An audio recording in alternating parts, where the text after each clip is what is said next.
And hello everyone, welcome back to my Let's Play of Final Fantasy XIV A Realm Reborn. This is Myrokos, and we will be continuing with the first step of finally becoming a black mage at level 34. So first off, we need to head to Ul'dah and complete the job quest line, and then we'll continue with the MSQ. So let's just teleport back to Ul'dah.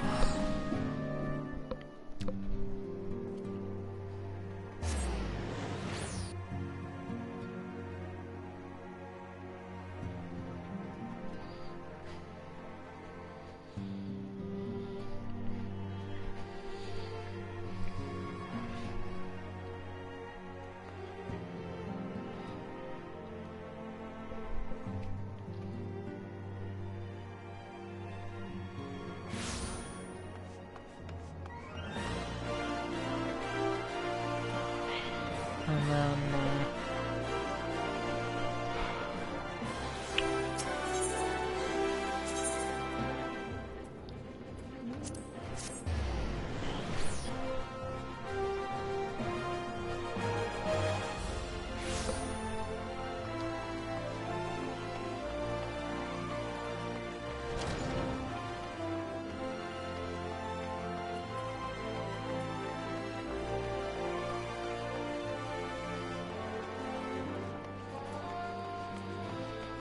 alright, Kokabuki, let's finally do it. Facing your demons. Guildmaster Kokabuki wishes to enlist your aid in tracking down Kokabusi. You will get a set level 28 scepter. The Mana Lord finally got a shield. And a choice of a better chest piece. Chest piece so far is looking better than pants. Gloves ain't that bad either, and boots, and of course, or 1500 gil. Definitely go with one of the cloth pieces, but first let's do it. Fortune has favored us. Myrokos Kokabusi has been spotted at Vesper Bay. Funny, I was just leaving there. I must have missed him. We cannot let this opportunity pass us by. Head there with all due haste, and with you, take these descriptions of my brother's likeness and Moro's mannerisms. Relay this information to some of the local residents and see what you can find. So I just left Vesper Bay only to have to go back.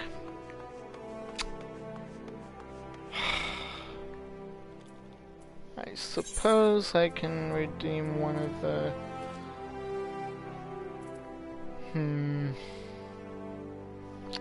I may need those for later. Oh, what that?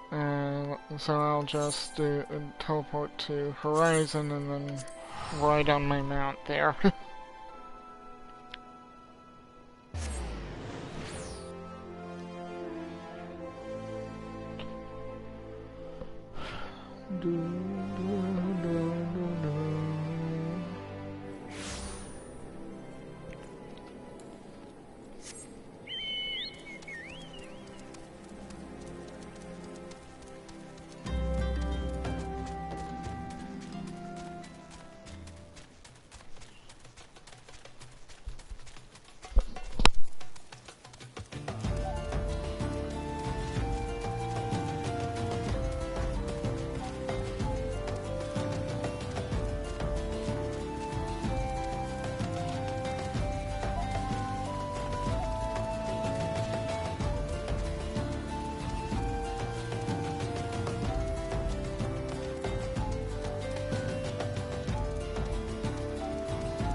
Here. Okay. Bashful, Geyser. What's that, son? You say you're looking for someone?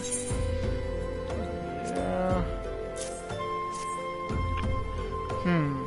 I believe I saw your Lalafell in the company of a couple adventurers hailing from Limsa Laminsa. A marauder and a thaumaturge. Were I to hazard a guess, I think they were talking about seeing the area north of here.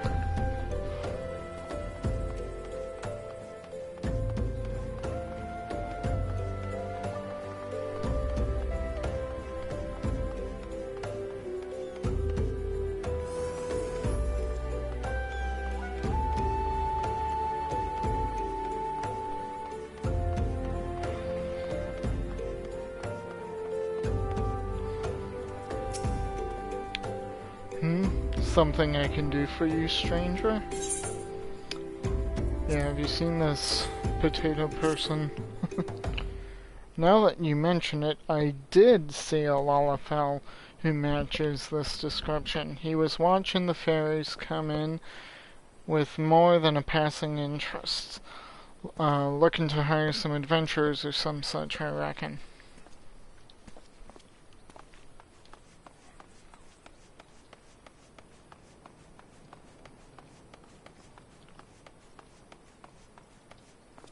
Nope, no one up here, no one up there either.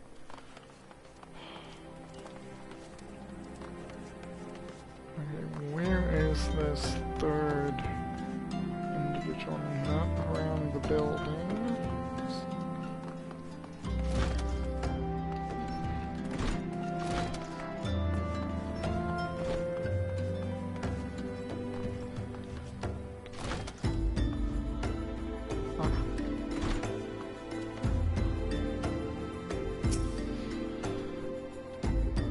Welcome to the Piss Pasty.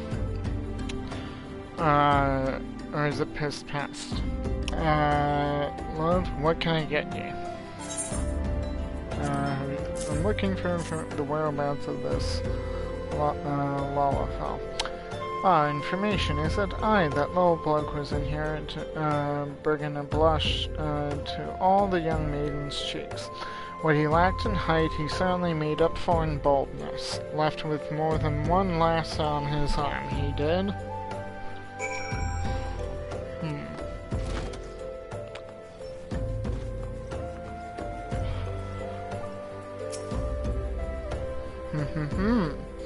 So, Mormo has chosen this as her new hunting ground. The maidens seduced by the succubus will be prepared as vessels to hold her fully restored power. I fear they will have already been slain. As for the adventurers, well, I think you can imagine what Mormo intends for the thaumaturge. We must find and warn those unwitting Laminsans before the void sense strikes again. You were told that they might be headed north. Yes, it would be best for you to follow suit.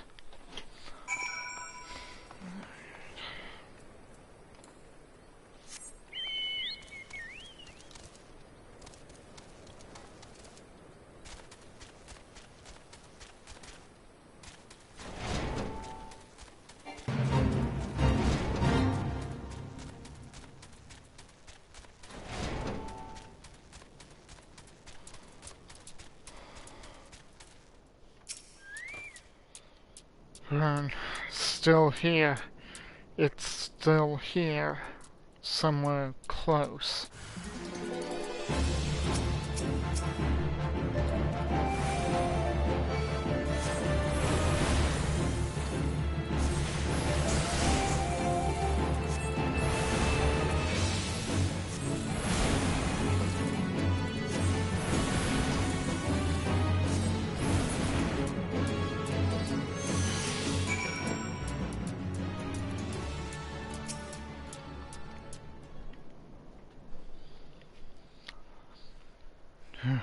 Me thanks, lad. Me head. The little bastard said he would give us the grand tour of Ul'dah. Aye, it's been grand, alright. Please. He took me mate further north. Think he was muttering something about moon drip. Myrokos, what has befallen? I sense the presence of a void scent, but it appears you have things well in hand.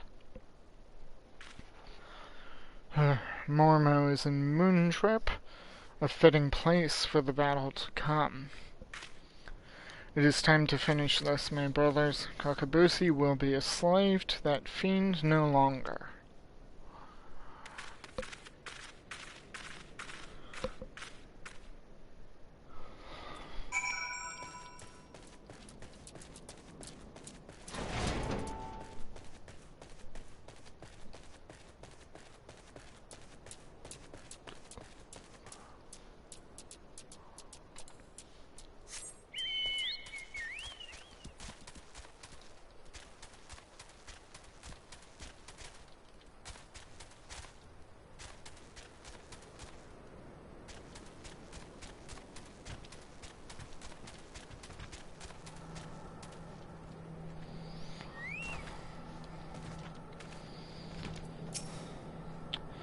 Are you ready? You seem ready. I stand ready. Well, I stand anyway. I think I may have overindulged in ether before we left. Me? Perfectly fine. Solid as an adamantos. Wow. Is it normal to be nervous? The big battle at last, eh? It's really quite thrilling. Really. I shall approach Momo first, as we discussed. If the bargaining proceeds smoothly and the void scent feasts on my preferred mana, then she should soon manifest in her demonic form. Once Mormo is fully present within this realm, that is when you will unleash your seething power of the abyss. Though after lecturing for so long on how a thaumaturge should avoid such threats, I yet hold doubts as to whether such a direct conflict is the correct path. Myrokos, in your experience, what do you consider to be a thaumaturge's greatest strength? Overwhelming destructive might. Yes, there are none who can match our propensity for fiery ruin. We need not run from danger, but rather employ our unrivaled powers to incinerate all that seek to do us harm. I am decided. My fate awaits me. I have faith that, no matter what becomes of me, you shall succeed in destroying Mormo, ending her threat to this realm. Oh, how convenient. I'm actually at the level.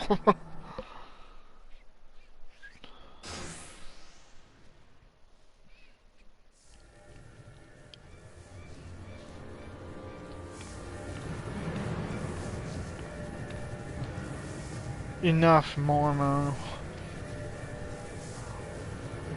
Well, if it isn't the eldest of the cowardly thaumaturge brothers. I thought you'd be busy whimpering under your bed, wishing that I'd just disappear. I've come to offer you a deal.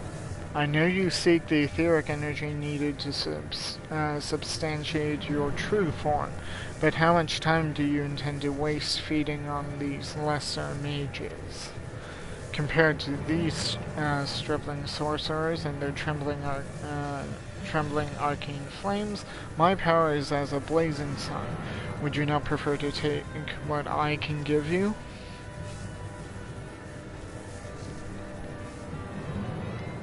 Drain my strength and assume your rightful appearance. I am sure you think me a coward, but that is of no consequence. I only wish Kakabusi returned to us, unharmed.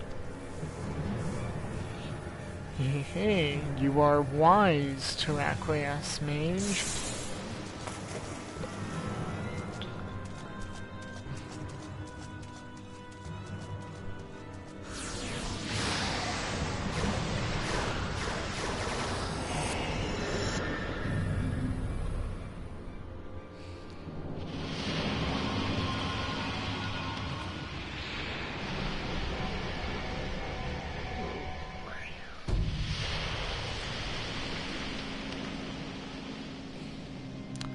At long last, my true body, my true power, is mine once more.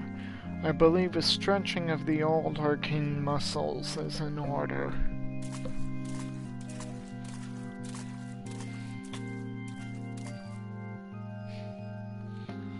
Oh no you don't, Void Scent. We won't let you leave here alive.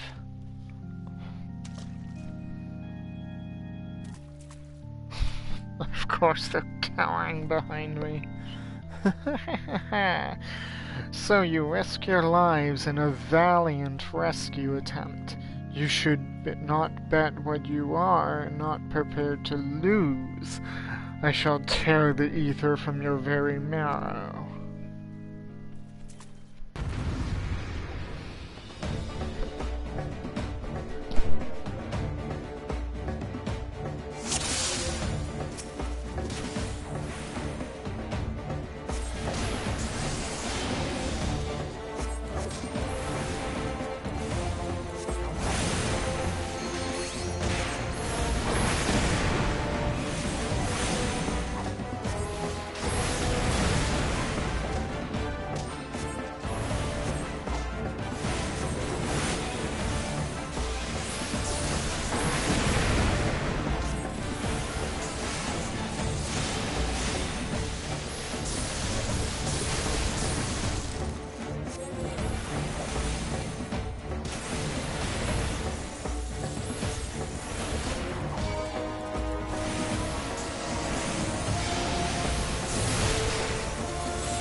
We won?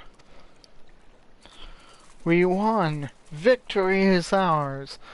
Kakabuki, Mormo is dead.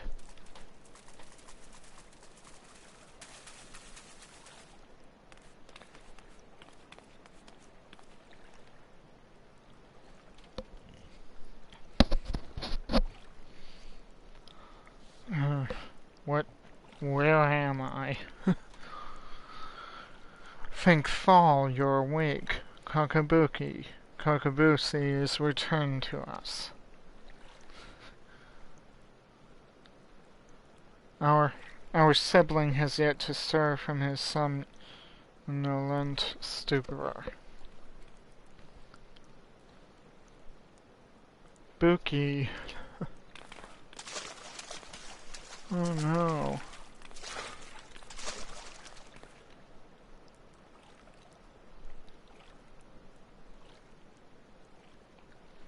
His etheric channels have contracted.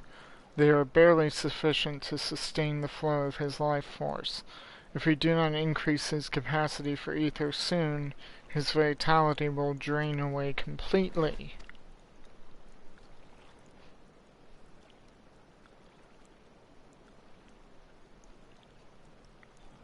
My mana amplifying potion. Its potency is limited, but it just might be enough. Let's hope so.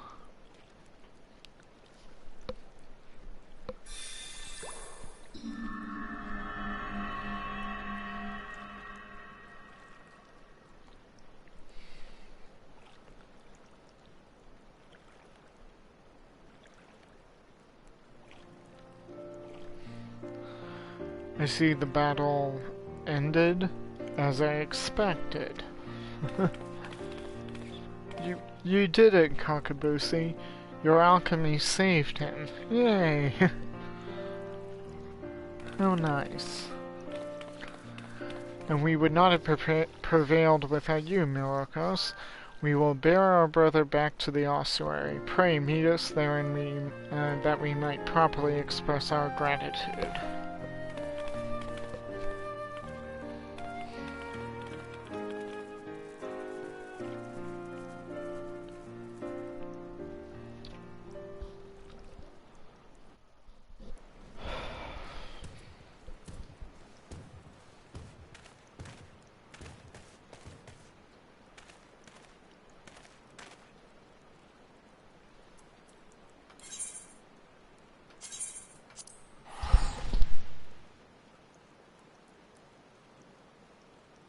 I'll be right back, guys. Just need to get a drink of water.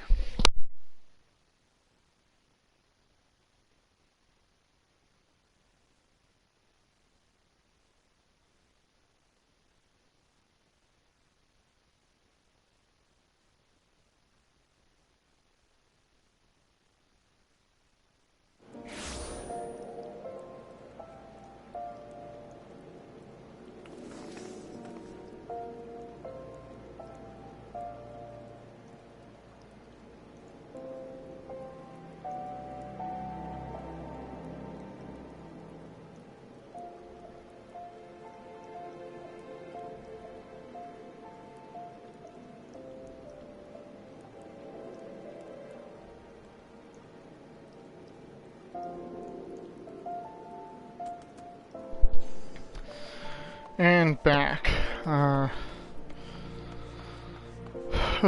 So now, of course, true to form, I go running out of the Aetherite hub, which I can use to get back to the ossuary very quickly.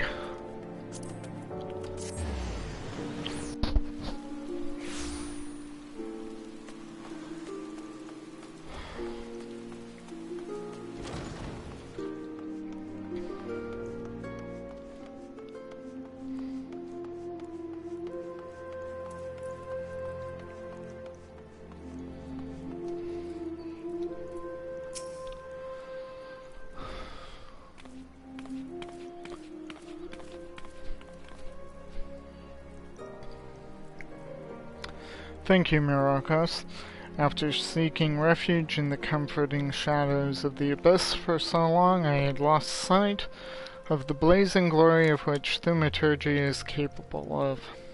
The raw power and audacity of your magecraft has freed my brothers and me from our self-imposed cowardice.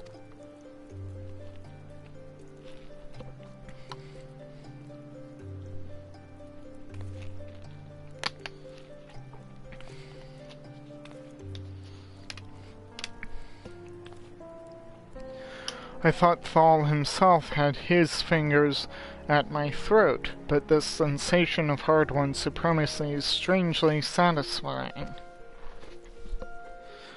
As for you, Kakabusi, you are our brother, and our respected colleague. I hope you never again underestimate the precious power you wield. Myrokos, you have exceeded all my expectations. In recognition of your outstanding growth as a thaumaturge, I shall impart to you one of the guild's most closely guarded techniques. Mana Ward is a defensive weaving of energies that blunts the force of any attack made against you. I am sure you can understand why we do not teach this secret to every stray hedge wizard who chooses to join our ranks. Now that you have experienced the deadliest threats and the joy that comes with their obliteration, I am certain you are eager to explore just how deep you might descend into the chasm of thaumaturgy.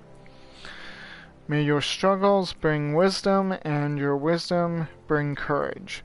I, for one, look forward to hearing of your future thaumatological endeavors.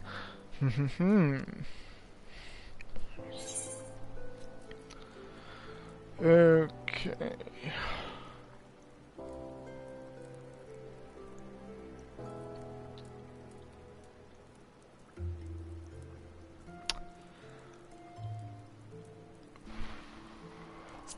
Let me just see what,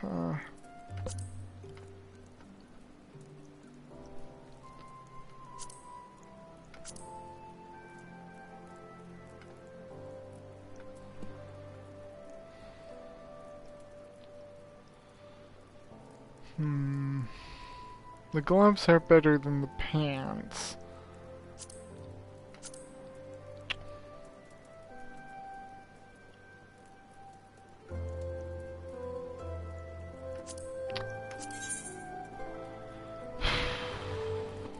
And of course the,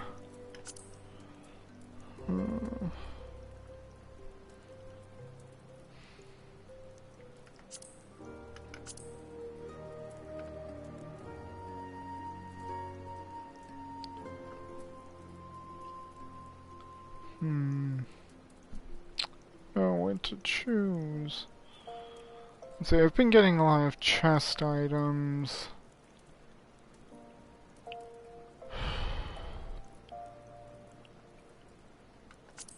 I don't think I've gotten much in the way of pants, and I certainly haven't gotten much in the way of boots.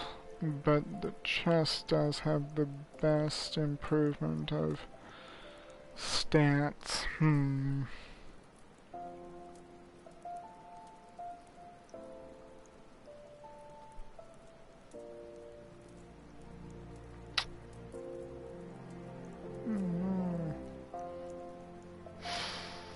I wish I could check my inventory. So here.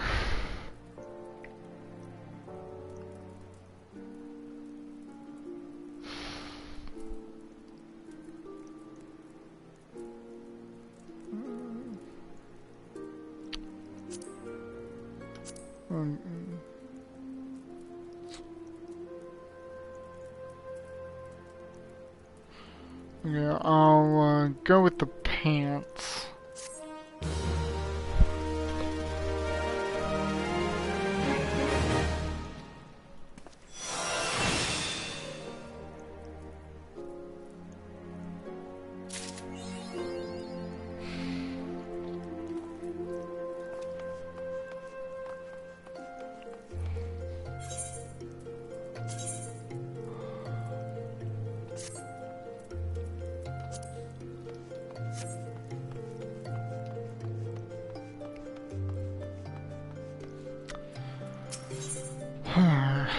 Okay, so taking the black. Yayake has need of a talented thaumaturge. Myrokos, I've been waiting for you, in a way. Please let me explain. Do you know of the Marasaja pit? Marasaha pit? It's a prison here in Ulda. In prison, a man will do most anything to keep his mind occupied. Of late, one inmate claims to hear the voice of Naldthal. No doubt he has lost his mind after serving 100 years of a life sentence. But he knew of you by name, Myrokos, and maintains the trader's demand. The traders demand you win the gem of Shatoto and exchange it for his release. A farce, no doubt. I make it for nothing more than a maniacal ravings of a cell-crazed, sweaty-toothed madman. But I fear the only way to be sure is to free him from the pit. The prisoner's name is Kukuruka Tataruka, and if his story were not proof enough of his lunacy, he also styles himself a black mage. But such magic was lost to Eorzea centuries ago. Who does this senile charlatan think he will fool with such rubbish? Nevertheless, he has invoked the name of Naldthal, so the Order feels it unwise to ignore his words. Though I am still no believer, you have come as he said you would. So let us get to the bottom of this, shall we? It may be that you are an agent of fate, or perhaps you are merely a crooked old man's accomplice. In either case, I ask that you travel to Highbridge in Eastern Thanalands, seek out the planar fissure, a rift between this world and the next, fell whatever beasts might lurk there, and water the earth with their blood. According to our jailed mummer, doing so will give rise to the gem of Shatoto. The gem is no more than a pretty stone oft mentioned in bedtime stories and the tale of fairies. We shall see if it truly exists. I shall await your findings here. Return to me when the deed is done.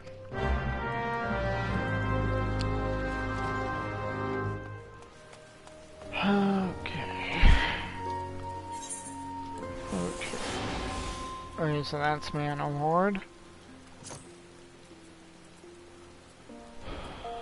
Okay, so,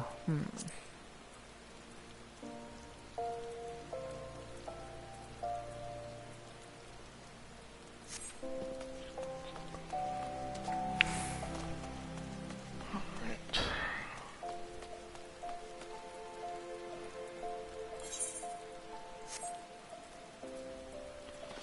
Let's see if I can do it.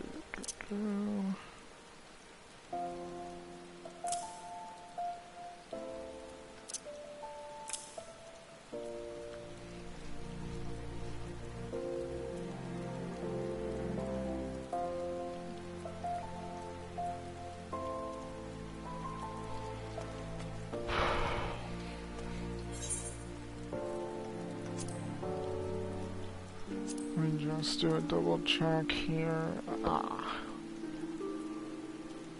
I haven't gotten Fire 3 yet, even though I'm close.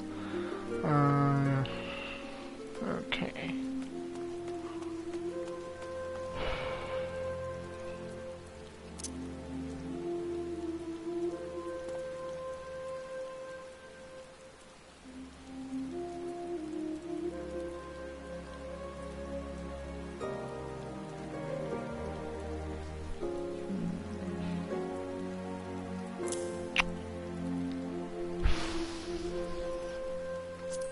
Just trying to sort out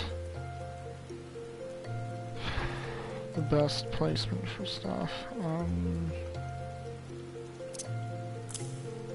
gonna do that, that.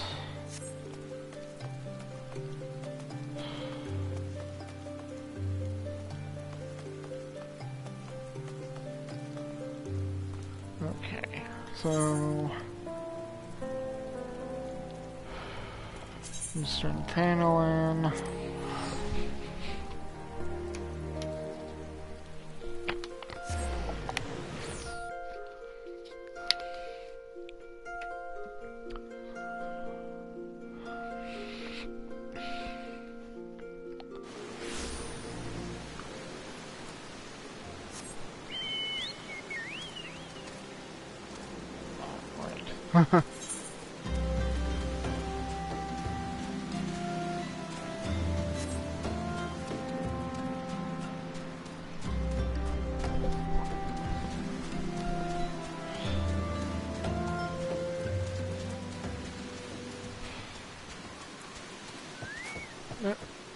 Wrong button.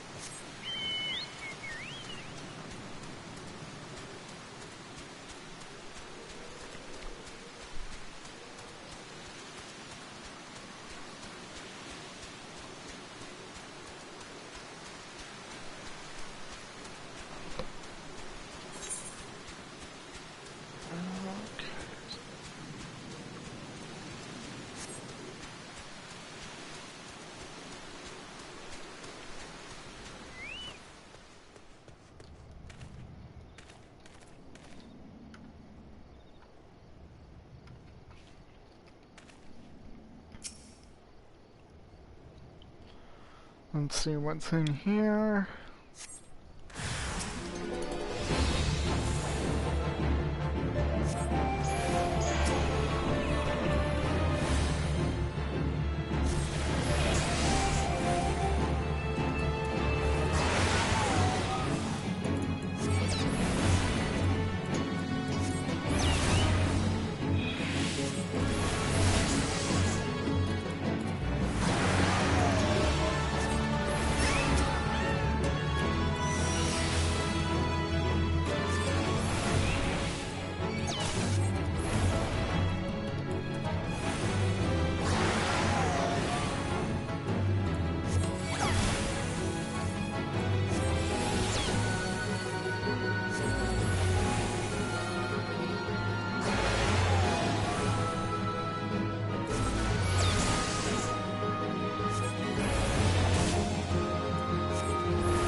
Thaumaturge, hear me.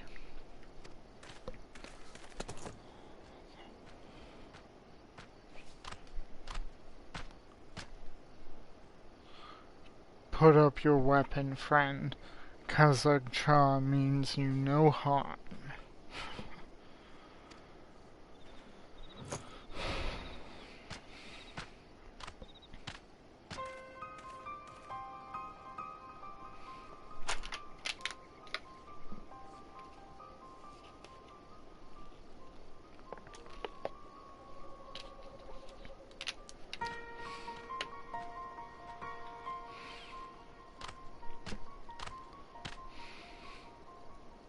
So you are the one of Kukuruka's prophecy speaks. By your hand was the blood of these creatures spilled upon the earthen vein, was it not? It was. Then you have earned this gem of Shatoto. Take it. You will know what to do with it when the time comes.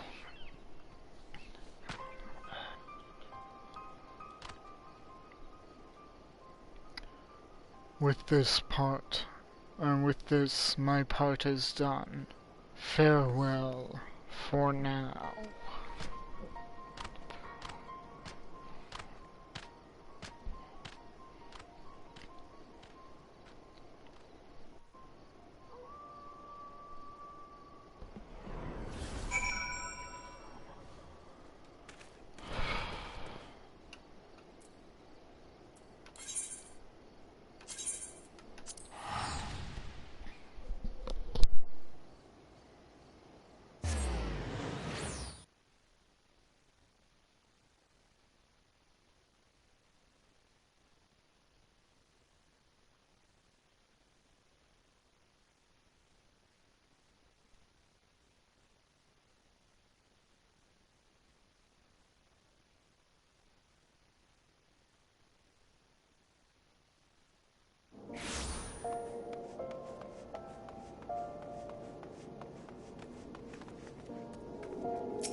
Hey, Yayake. Well, you know, it's real. Well, you certainly smell as though you've been off spilling blood, but it will take more than a waft of foulness to convince me you are an agent of divine will. I take it yours was an eventful journey? It was?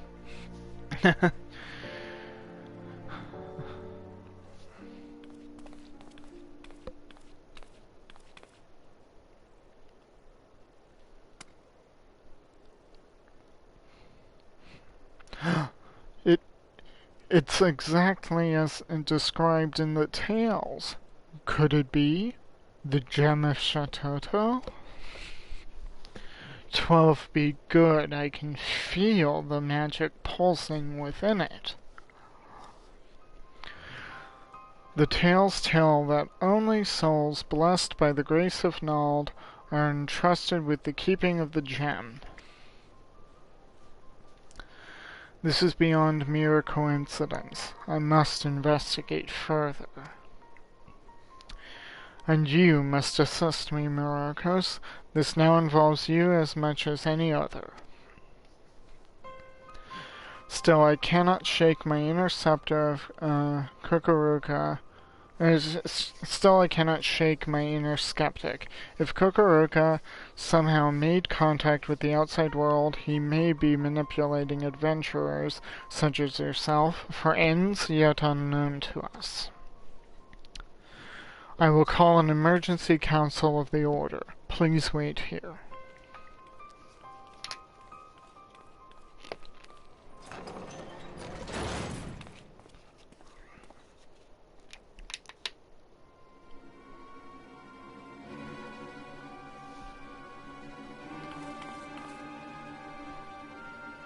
That will not be necessary.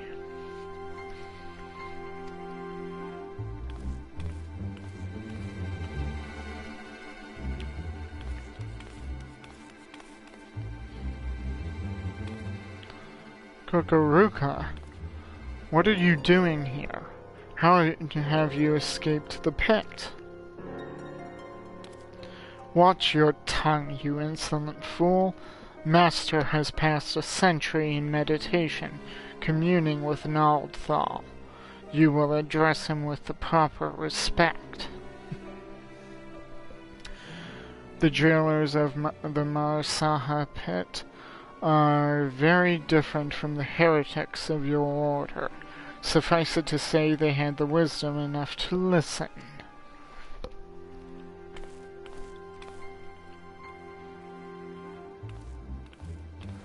Must I remind you again? The will I speak is that of Naldthal himself. The true criminal is he who ignores the word of a god. Beware, Kukuruka. The 12 seldom spare those who claim their voice. This mummer's farce will bring disaster to us all. The cause of the disaster to come will be no words of mine, but of that be sure. Naldthal spoke unto me. By his own declaration, the seal of the Void Gate will be broken. Once thrown open, it can be closed once more by none but he who bears the gem of Shatoto.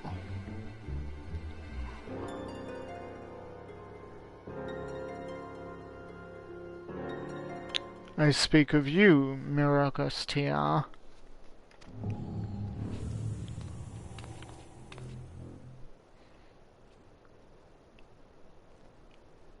The gem you hold is the mark of a mage of the black. With it in hand, you must now set forth to gather the keys needed to seal the Void Gate.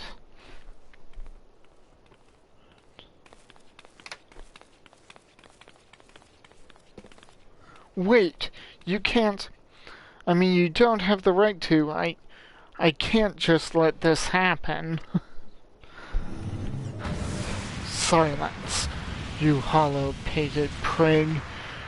Those who do not listen shall not be heard.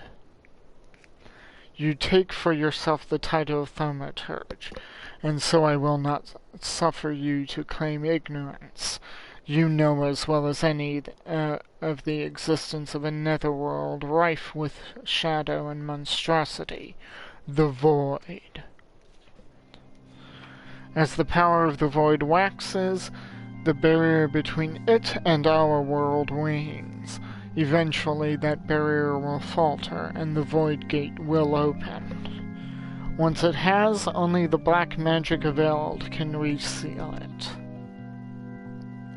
This is sacrilege. As one who now commands the forces of destruction, I bid you go forth, Black Mage. The gem of Shatoto is our sigil, the mark of the Magi devoted to the true dark art. In it, you already possess the first key required to see the Void Gate sealed.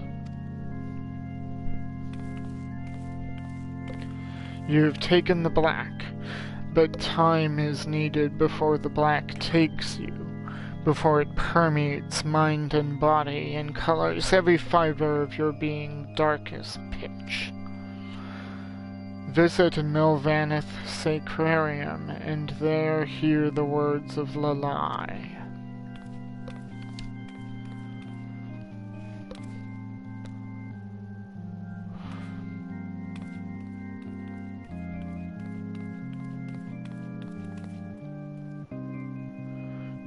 Do not fear the power to destroy. Master it, and with it destroy that which would destroy you.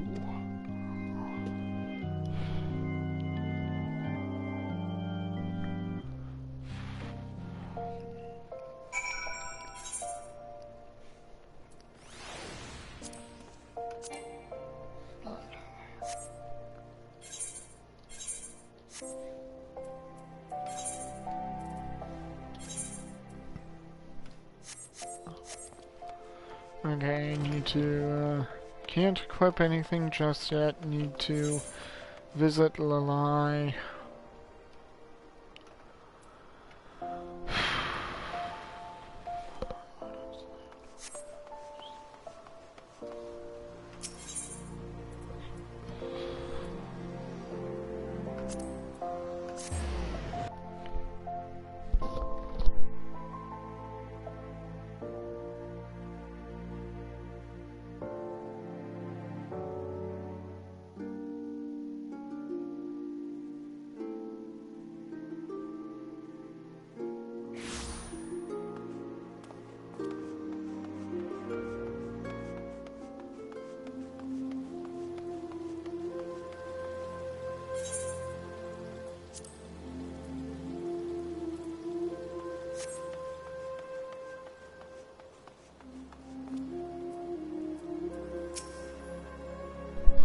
Master is meditating in his chambers, for Naldthal always speaks and Master must listen.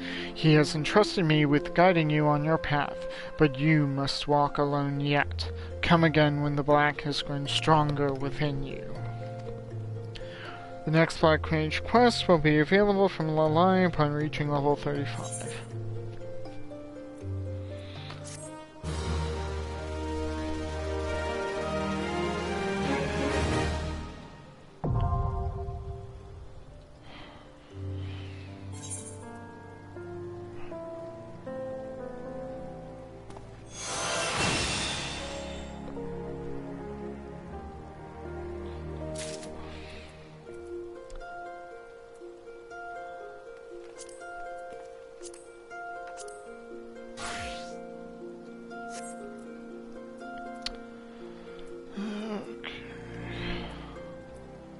And of course it resets everything. At least now I can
There's that.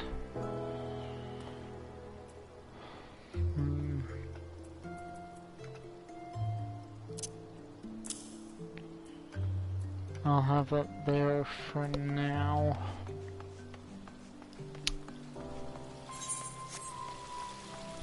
I'll have to change things up once I get to a certain level, and in the meantime,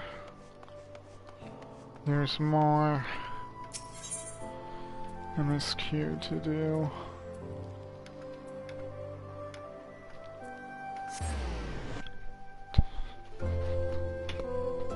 With that, I'm now a black mage. Still have a ways of MSQ to go through. Yeah, using that friendship circlet to level was somewhat expedient, but it means I'm not technically over-leveled.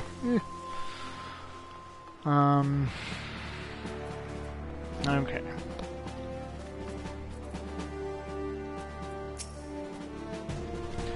The Masked Man. Ah, you come on behalf of the Scions, of course.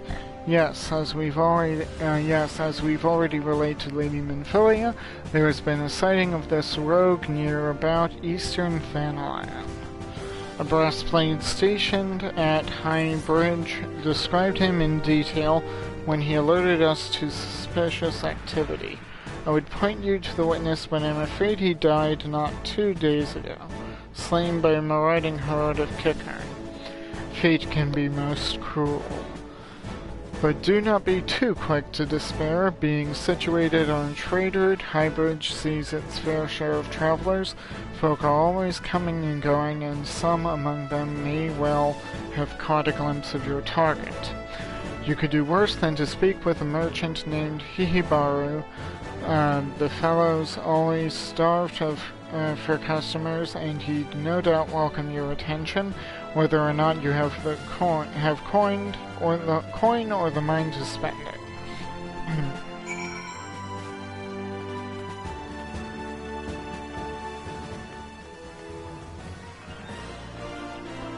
Okay, so back to Eastern Thanalan.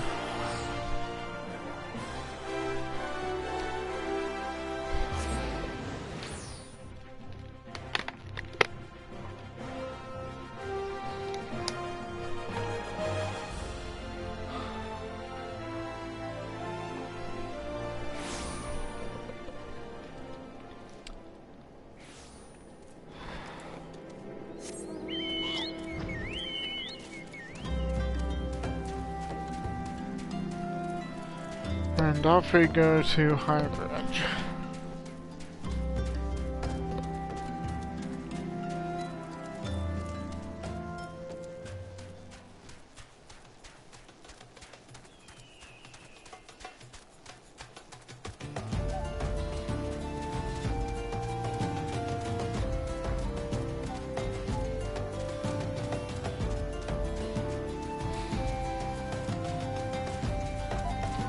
If I were to do a tank job, which tank should I go with?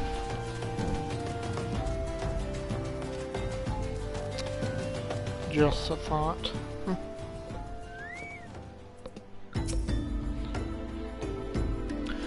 Welcome to Highbridge, adventurer. Whatever you seek, I, Hihibaru, can provide it. Probably. You're after a masked man? Well, I'm not sure I have one of those in stock. Oh, you're after a masked man. Why didn't you say so sooner? Such an individual might have featured in one of the many rumors I've heard. If you linger a while, mayhap you'll learn a thing or two, eh?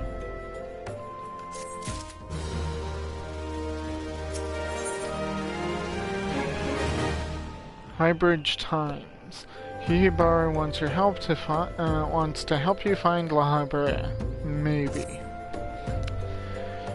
When the Order of Nodthal began excavating the ruins below, I had hopes that Highbridge would turn into a bustling hub for pilgrims. But thanks to the nigh-endless Beastman man raids, Folk are too afraid to come within a mile of here. I sold everything I owned to get my venture started, and I'm loath to give up without making an earnest effort to stick it out. But if things keep going as they are, I'll be bankrupt before the moon is through. Whining won't do me any good, though. No, for my business to survive, I need business. Speaking of which, perhaps you'd like to browse my wares, spend a bit of coin to help a struggling merchant. The masked man? I'll take your bloody masked man. I know what I said before, but excuse me. Vague rumors are all I've got. If you want to know about him, go and ask the other merchants. Okay.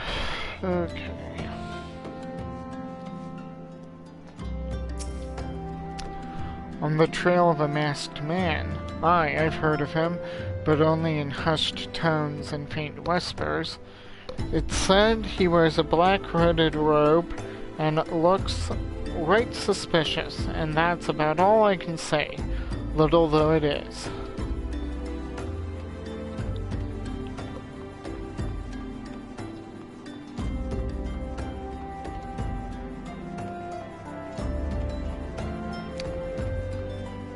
Impassive merchant. Have I seen a masked man wearing a dark robe? No, I haven't, nor do I wish to. Business is bad enough without shady characters lurking about. Folk have been giving Highbridge a wide berth because of all the kicker raids. None but the most devout pilgrims are willing to come here anymore.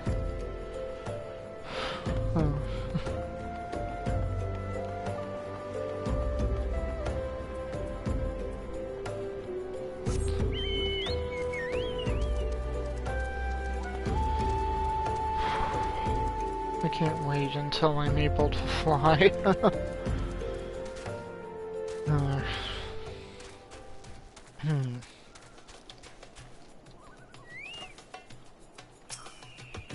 I've heard tell of the masked devil. Seems he's been appearing not only around Highbridge, but elsewhere in Thanaland too. Enough folk have reported seeing him to convince me he's more than a figment of the imagination, but little is known about him otherwise. Oh, wonderful. So he could be anywhere, and it's suspected that he... whatever.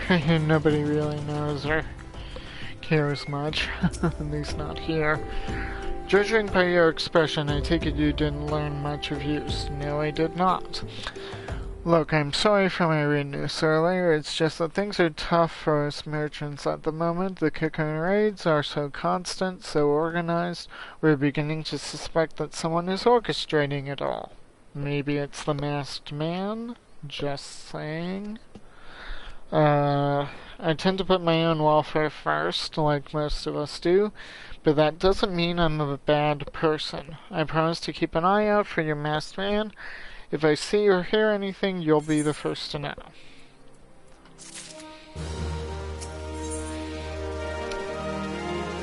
Where there's smoke... Oh, charming. Hihibaru has information that will surely lead you to La Habrea. I finally got some honest-to-God's information on your masked man. Why so confident? Because I saw him with mine own two eyes. I was out for an evening stroll, minding my own business, when I noticed a column of smoke rising from a cliff over at Falls Respite. Curious, I took myself there to find a masked man. Your masked man, I'm sure of it, standing by a fire. As if in answer, some Kugrin appeared soon after, and the group began talking at length. I'm afraid I was too far out of earshot to hear much of anything. After the group had dispersed, an idea came to me. If you were to use this smoldering coal to start a fire, you might be able to arrange a similar meeting. It will be dangerous, I shouldn't doubt, but you've proven yourself more than a match for a pack of rabbits. So what do you think? That's some sound, reliable information, even if I do say so myself. Well worth all the lingering about you've been doing, wouldn't you say? That one's full of himself.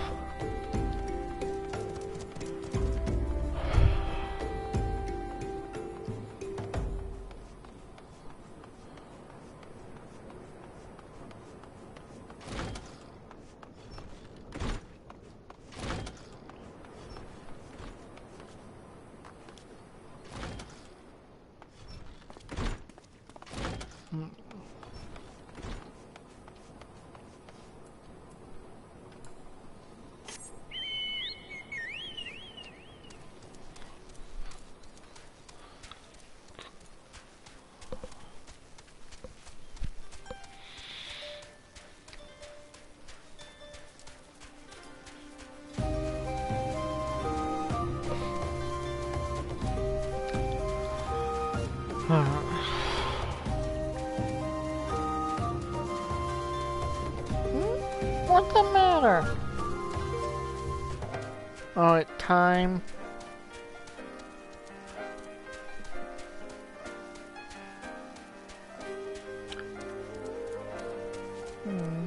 What's the matter?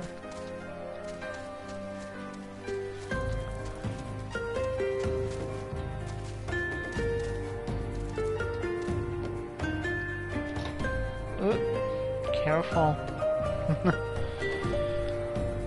Be right back. My cat is reminding me it's time for a certain evening ritual.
And I'm back.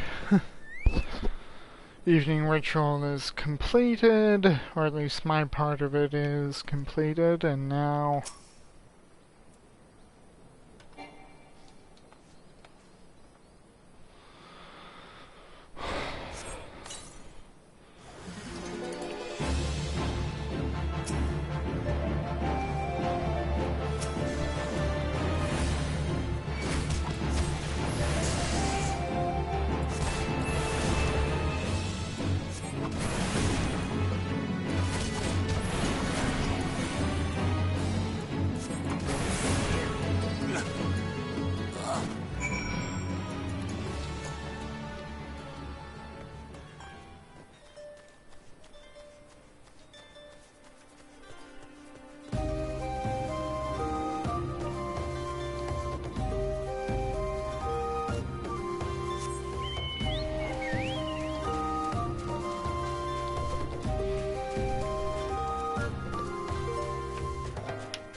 Back so soon? Were you able to find any clues leading to your masked man?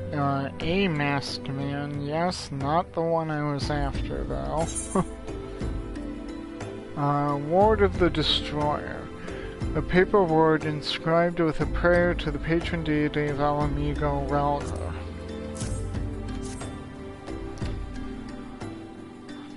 This scroll. It bears a prayer to Ralgo the Destroyer. In case you're unfamiliar, Ralgo is the guardian deity of Alamigo, which is currently under Garlean rule. It is highly uncommon for folk of other nations to revere him. I'd wager my last kill that your assailant was Alamigan. It seems this masked man of yours is very well connected, I must confess. The merchant in me envies such a diverse network of contacts. The selfsame merchant also senses danger ahead and darkness besides. Are you certain you'd rather not take things nice and slow here at Highbridge? I kinda need to keep looking into this. On to Little Alamigo. Hihibaru has a suggestion to help you with your investigation. The Alamigan bandit you had a run-in with is somehow connected to your masked man of mystery. So it stands to reason that if you want to pick up the trail again, you should head toward Little Alamigo over in southern Thanalan. Just so you know what to expect, the settlement is the favorite destination for those refugees who couldn't, well, adapt to life in Ulda. The hearts of the denizens are said to be as barren as the wasteland they live in, and for all intents and purposes, it's a lawless place. Be prepared for a not-so-warm welcome. Now, I'm not certain how much help she will be, but it just so happens I have a daughter who has relocated to Alamigo. Her name is Hihira, and it shouldn't hurt to seek her out first. And while you have her attention, I'd be obliged if you could send my love. Not a day goes by that I don't think of her. I suppose this is it then. I had hoped that you would linger here a while, call some fiends, spend some coin, what have you, but something tells me you're destined for greater things. Wherever it is you end up, I wish you the best. Okay. So...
Hmm?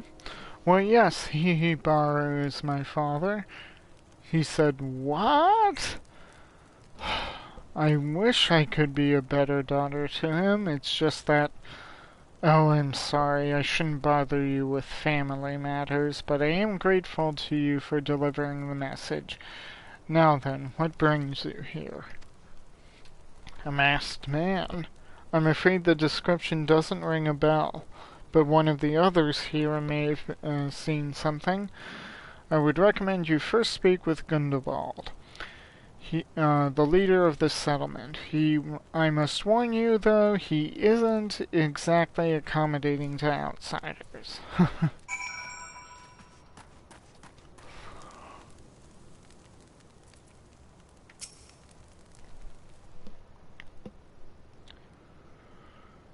Who are you? State your business and be quick about it. Looking for a masked villain, you say? And why should we help you, pray tell? We struggle enough without having to answer the whim of every outsider. You are not welcome here. Be gone. Eek.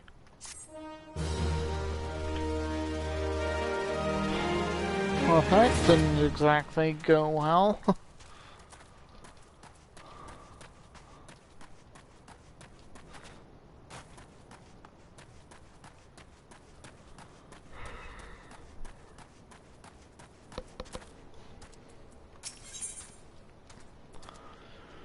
Tea for 3. Gilzebert would like to aid you in your manhunt.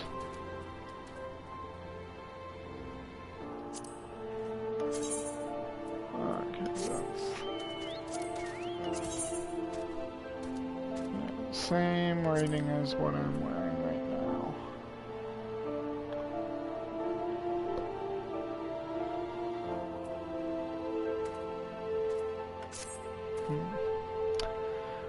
Well met, adventurer. I'm Gilzebert, head of security here at Little Alamigo. I heard tell that you had business with Gundobald. Knowing the burstly old bear, I don't doubt he told you to bugger off. Owing to the hardship, the refugees don't trust anyone but themselves, not even my men, and I can get so much as a word of thanks out of them despite watching the place day and night. But thanks or no, I try to help my fellow man when I can, and you seem a decent sort. If you tell me what's brought you here, might be I can lend a hand. On the trail of a masked villain, you say? Can't say that sounds familiar, but I have men on lookout for Amalja to the south of here. If there's been any suspicious activity, they're like to have seen it. I had a mind to take each of them a cup of sweet thanalan tea as to lift their spirits. If you were to run this little errand in my stead, they'd be all the more willing to tell you what they know.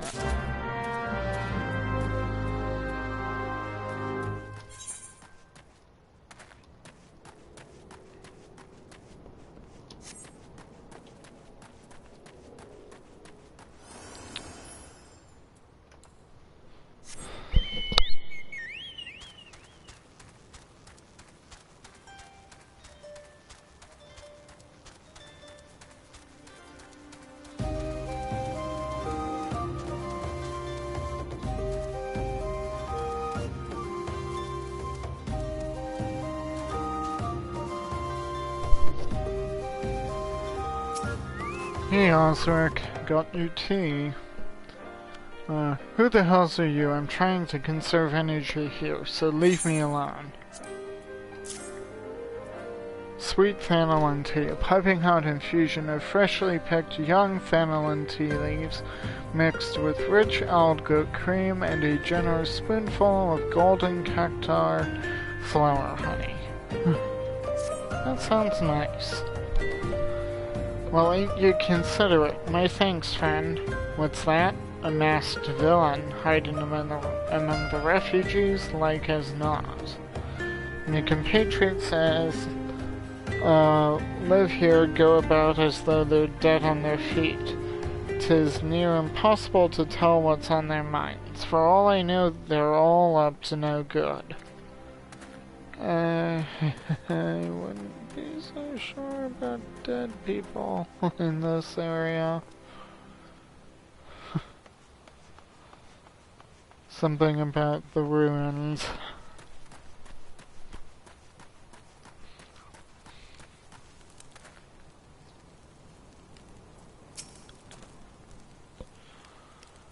You there, are you an Amalja? No? Then carry on.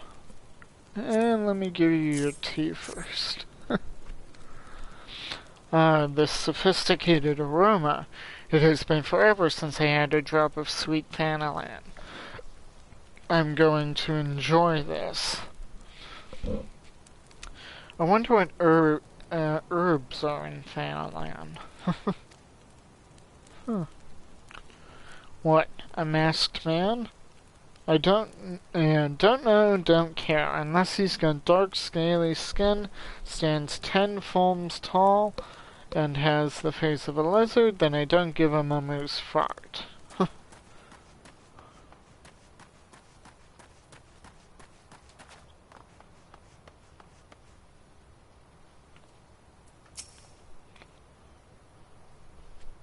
Shoot, don't bother me. If the Amalja overrun us, I'm blaming you. I was just asked to bring you some tea. For me? You shouldn't have. Sorry, a suspicious masked man. As a matter of fact, I caught glimpse of someone fitting that description during patrol. Well, I couldn't quite make out whether it was a man or not, what with the mask and the robe, but assuming it was a he was talking with some Alamegans. I assumed he was one of them.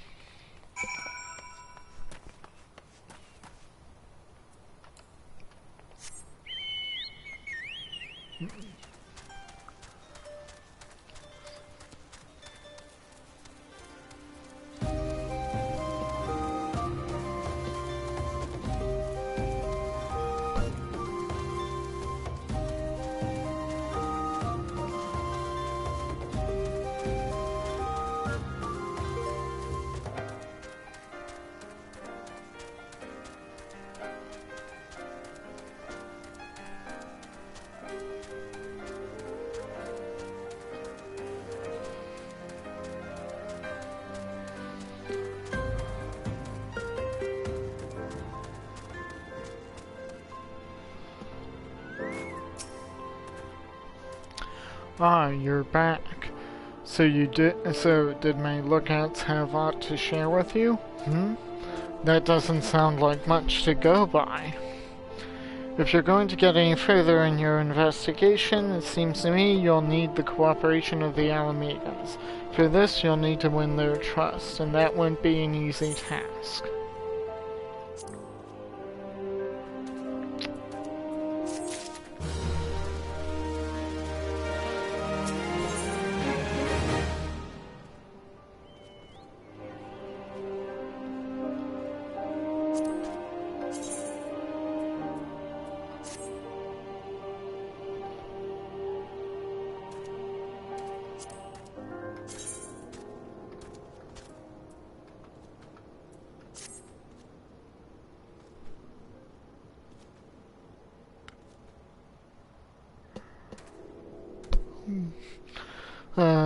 Foot in the door. Gilzebert would offer you some advice regarding your investigation.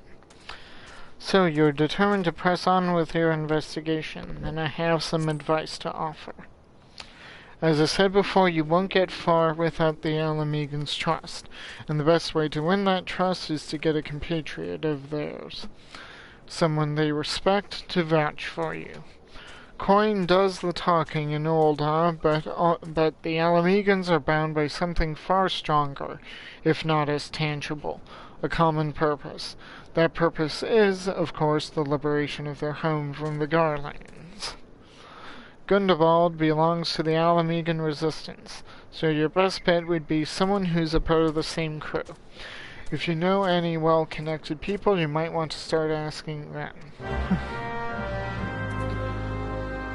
Speak with Nymphidia.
Okay, time to talk to waifu.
Good day, Myrokos. I trust your investigation's faring well. And she even got up for me. How nice.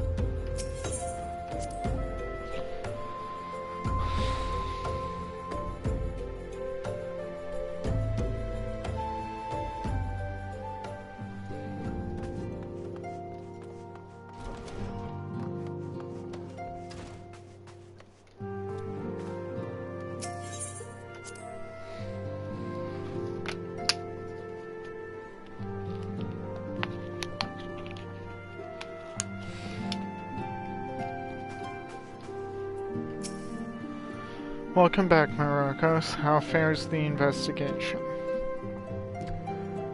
Basically, I'm now dealing with having to earn the Alamegans' trust, and that's not going great. Any ideas?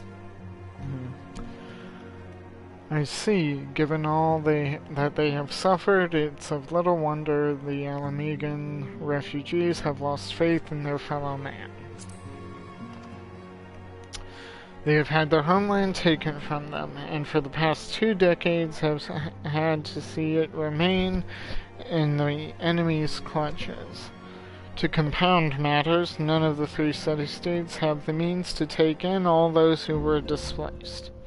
As a result, a great many Alamegans now live on the margins of society, suffering poverty and discrimination. That's never fun. Would that more could be done to ease their hardships. I fear that nothing short of reclaiming their homeland would be a lasting solution. But let us deal with one problem at a time. Returning to the matter of your investigation, it just so happens there is an Alamegan native among the Scions. I should be pleased to introduce him to you.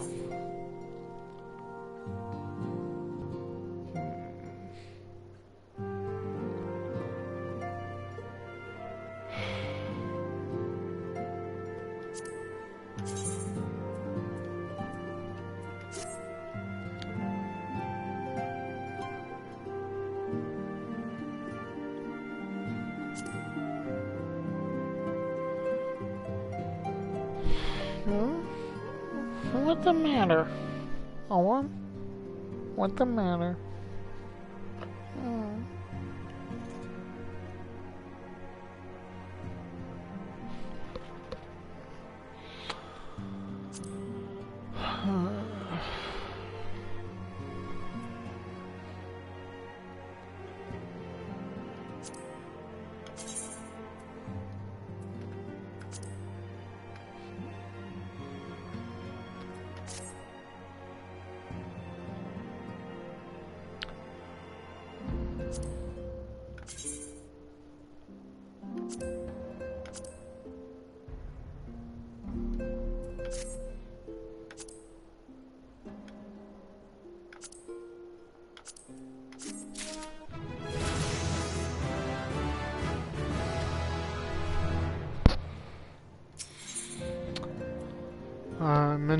Okay, meeting with the Resistance. Minfilia wants to introduce you to an Alamegan member of the Scions. Your Alamegan comrade is named Haribert. He joined our cause in the hopes that he might find a way to liberate his homeland. While he spares no effort towards that endeavor, I have no doubt that he would be glad to assist you. If I recall correctly, Haribert is currently between missions. Try looking for him in the storage area.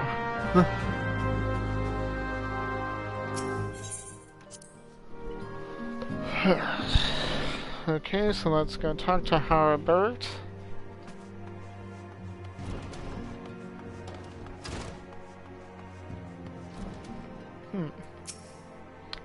Excuse me, lad. This might sound strange, but you haven't by any chance seen a fella that looks exactly like me? I'm looking for my twin brothers, see? And I heard they might have come through.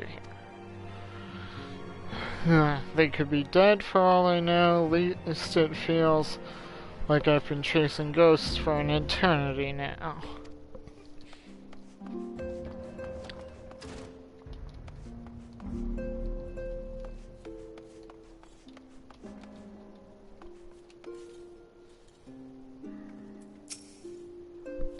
Well, if it isn't Myrokos Tia, the Scion's rising star, is there aught I can do for you?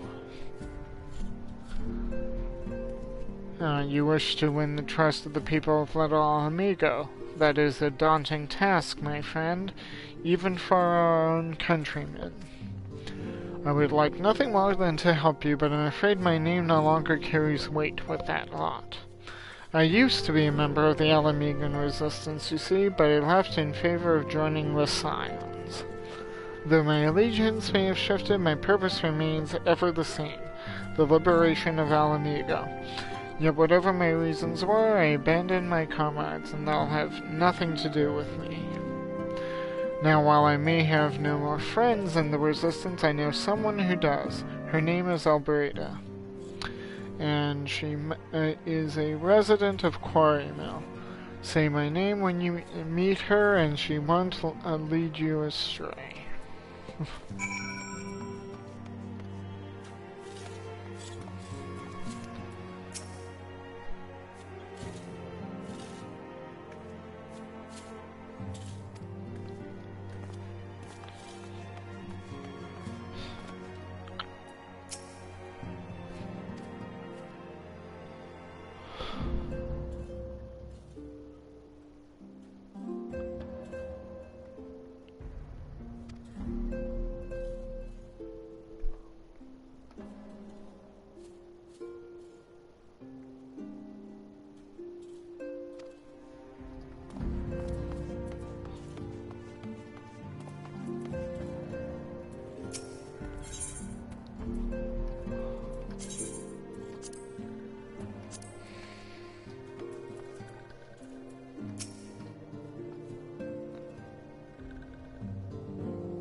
Eh? You want me to introduce you to the Resistance? Ha! Why in the hell should I do that? Give me just one reason. Herbert sent you? That worthless horse son? He abandons his comrades, his woman, and now has the gall to ask me for a favor? I realize Herbert was only doing what he felt was right. He's a good man. And if he trusts you, then that's all I need to know. You see that bloke over there? That's Meffred, captain of the Resistance. I can't see him from this angle. And if he trusts you, then that's all. Meffred, captain of the Resistance, I hope he can give you what you need.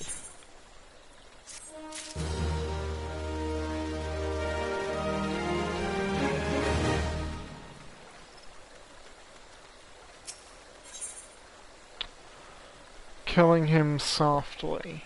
Meffred needs help tending to a wounded brother.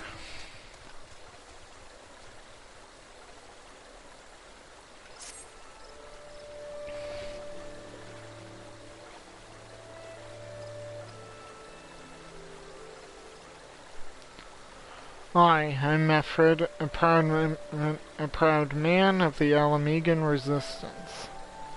What business do you have with me, adventurer? Captain, it's Galleon, sir. His wound's gone and festered, and he's burning up. I don't think he's got much time. God damn it. I asked the villagers for aid, got on my knees and begged, but they refused to lift a finger. If Galleon dies, his blood is on their hands. These quarry mill cravens would turn a blind eye to our plight, but they might listen to Albreda. I fear my anger will prevent me from rightly convincing anyone at the moment. I realize we scarce know each other, but this is a matter of life and death. Please, adventurer, go to her and try. I'll do what I can.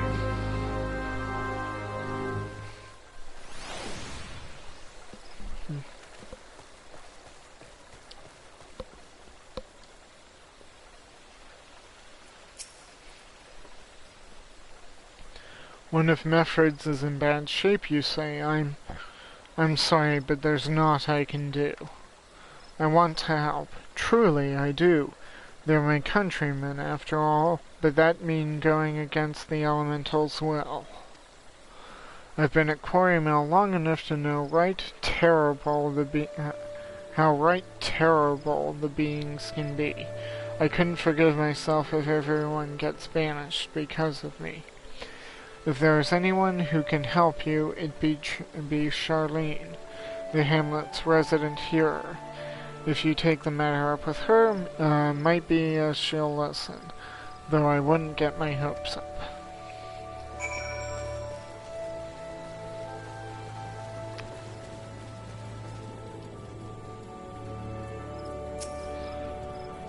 You wish to aid the Alamegans? You are possessed of a kind heart, adventurer, but I'm afraid I have not the authority to grant you your wish.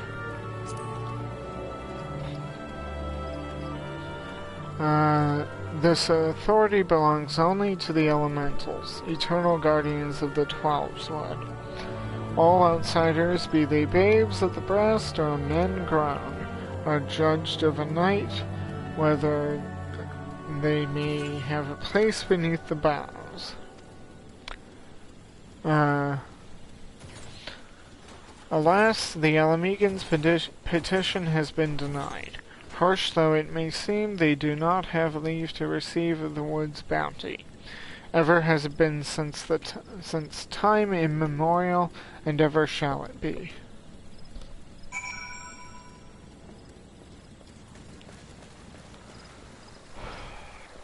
Oh dear, my friend.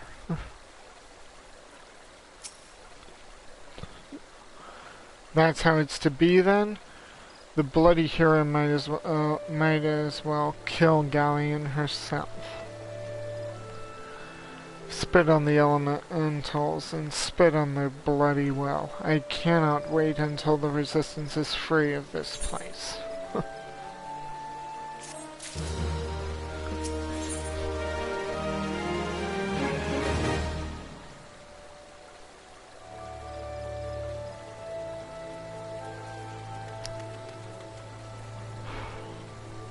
Mefford helping Horn. Mefford needs her help to save a wounded comrade. I led my men to Quarry Mill, hoping to find refuge. Instead, we found indifference. The cold-hearted bastards here want us out, and I can't oblige them soon enough. The problem is, some of mine aren't fit to travel. Hell's Galleon can't even stand. As you well know, the people of this accursed hamlet won't help us, so I've no choice but to turn to you, adventurer. In my homeland, long antelope horn is a traditional remedy with poison-purging properties. If you could bring me, say, 4 horns, I'd be forever in your debt.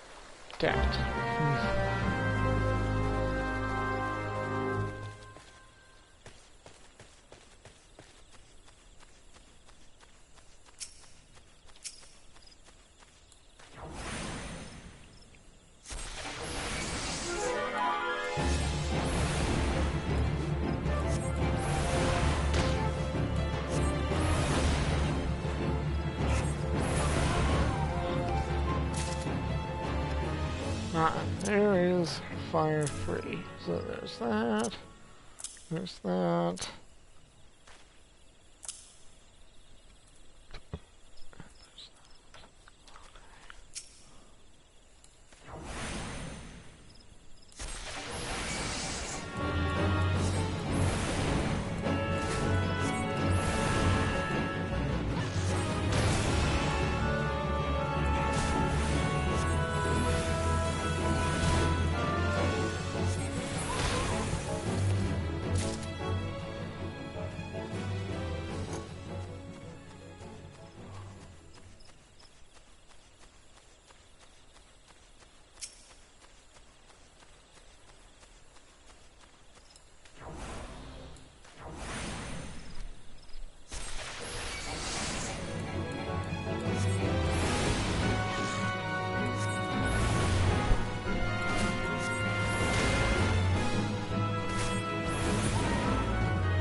Alright, my friend, got your horns. Alright, you're back. Tell me you've got 4 horns with you. Yep. Okay, this particular specimen is almost twice as long as a normal horn. How it grew to this size in a single season is baffling. You're a godsend, adventurer. Praise Ralgar, there's at least one man in this place who gives a damn. Now we just need to find a way to prepare them. You wouldn't happen to know a man named Boscarin, would you? Some comrades of mine told me about him once. They said he never turns away folk in need, no matter where they're from. Seeing as he runs a tavern, he's like to have the tools to make the medicine. I'd be grateful if you could take the horns over to him to have them ground down. When that's done, bring the powder back and give it to Fireman here. Godspeed.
Ah, Myrokos, ever a sight for sore eyes. How fares the adventuring?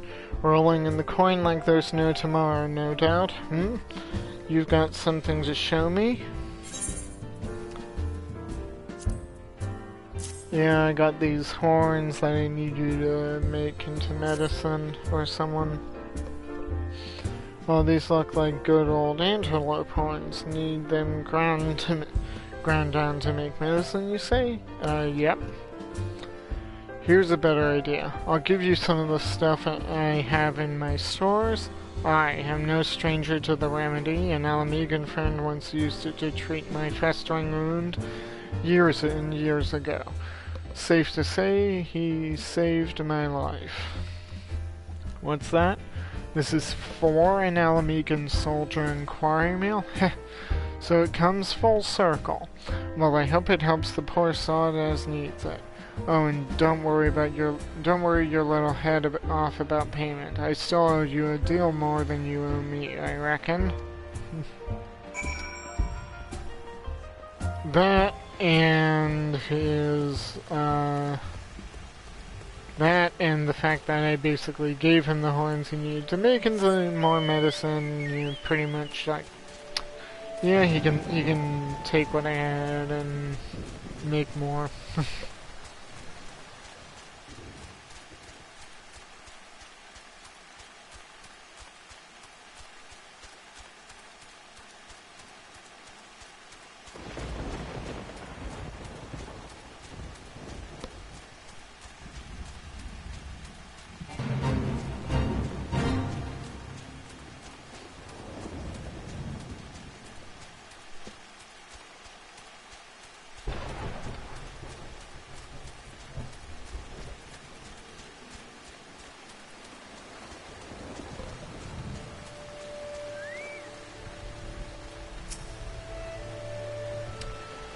It is well to see you return. Have you the medicine for our brother? I do.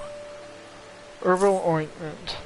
This is one of if one is to believe Buscan, the sour-smelling paste from Alameda will stop a wound from festering. Gods bless you, adventurer. I'll see that Galleon receives the treatment at once. Hopefully this will allow the captain to rest easier. It has been a terrible burden on him trying to keep every man alive. You've done us a great kindness, friend.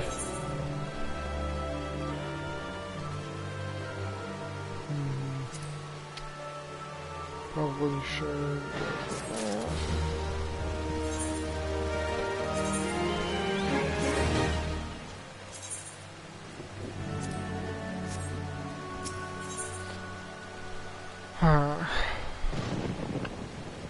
He ain't heavy. Medford needs your help to find a missing comrade. Adventurer, Galleon has gone missing. He's nowhere to be found. He shouldn't be walking about, not with those wounds. If he doesn't get them proper medicine and rest, his condition's like to deteriorate to where it was before, or worse. We need you to help us find him, and quickly. Start by asking Albreda. Might be as the woman's seen something.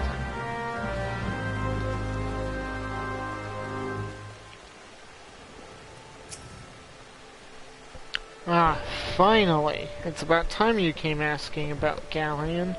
I watched him leave Quarry Mill some time ago, and he left me this sealed letter before he went off.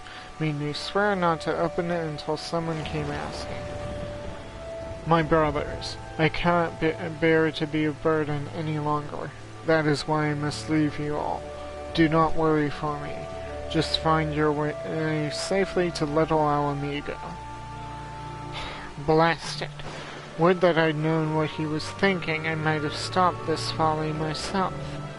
The love Galleon bears for his brothers is strong. He's willing to sacrifice himself for them.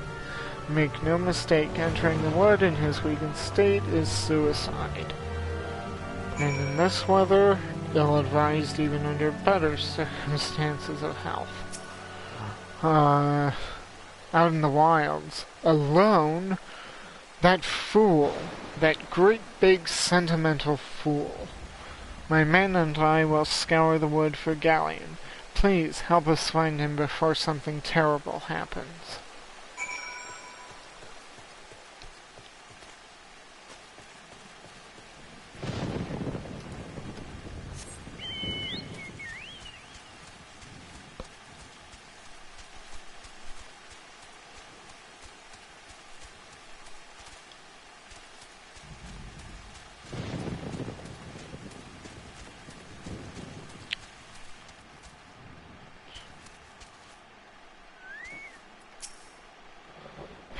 Pant.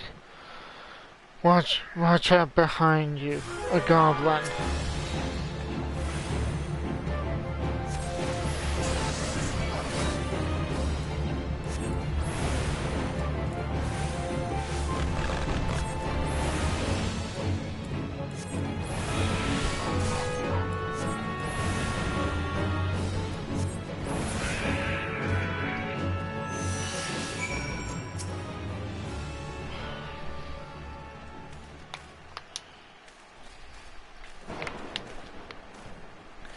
Galleon. Captain, but why? You should all be on your way.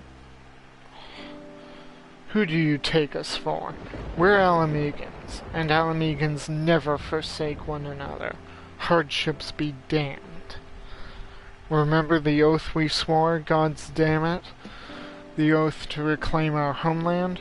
We'll set foot on Alamegan soil again. Together, or not at all. Do you understand me? Yes, sir. Good. Let us return to our brothers. Oh, and don't even think that you'll get off lightly. As soon as you're healed, I'll give you such a thorough thrashing that you'll wish we didn't find you.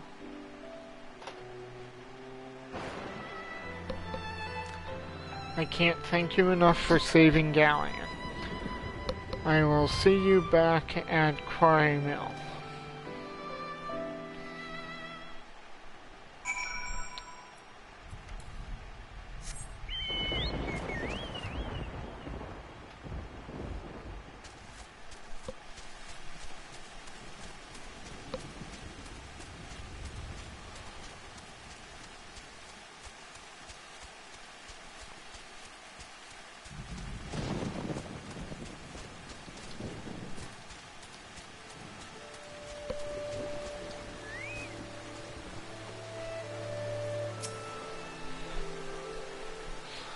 Galleon's expected to make a full recovery. We'll linger here till he's strong enough to take to the road again. As much as I mislike this place, beggars can be choosers.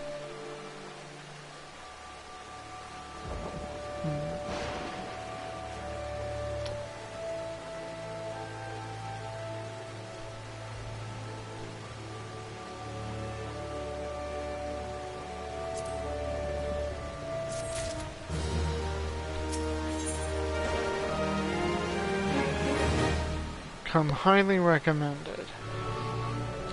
Mefford wishes to repay your kindness. Now that things are relatively settled, I seem to recall that you wanted something of me. You've proven a true friend to my people. Ask of me anything and it's yours, so long as it's mine to give. The cooperation of the people of Alamego, that's all. Far be it from me to question your desires, of course. Very well, I'll provide you with a letter to show to Gundewald.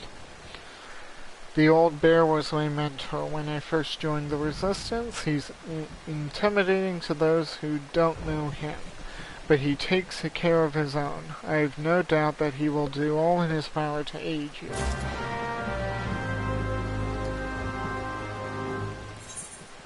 Okay, little amigo.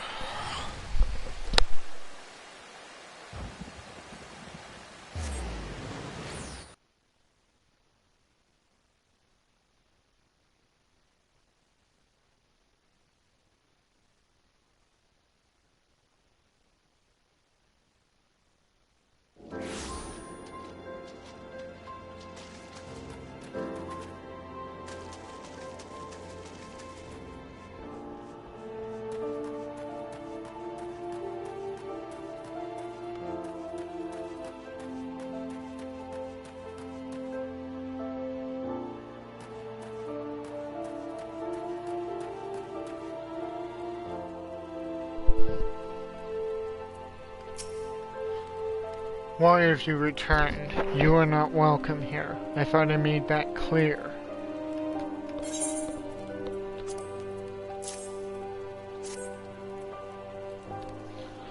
You spoke with Nephrid? It has been so long since I last heard from him. I had feared him dead. 12 be praised. Whoever you are, Nephrid sees you as a friend, and any friend of Nephrid is a friend of mine. I know of this masked stranger you seek, and will tell you what I can.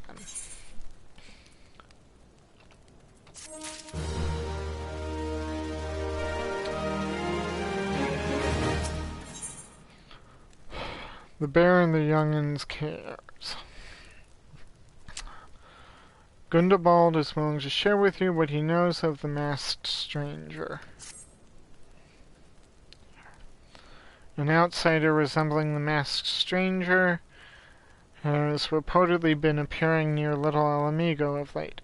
What's more, it seems that some of our young bloods are meeting him in secret. No doubt you'll want to question them about their trysts, but they are not like to yield the information readily to an outsider. If you tell them I sent you, though, they may well feel obliged to talk.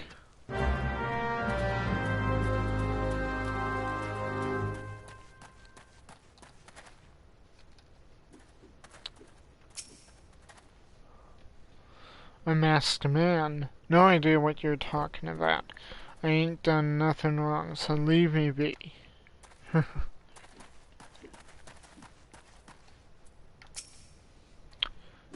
Gundabald sent you? Listen, I told them it was a bad idea. All that tripe about believing the masked man and... you don't know anything about this? Why didn't you say so to start with? You can't throw the old bear's name around like that and expect me not to think I'm in for it.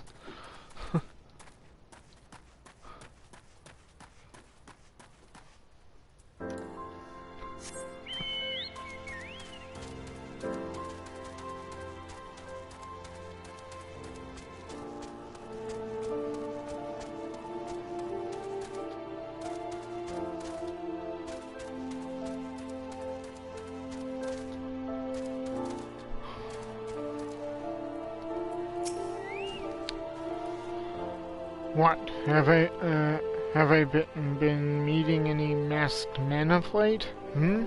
Let's see. Nope, can't say I have.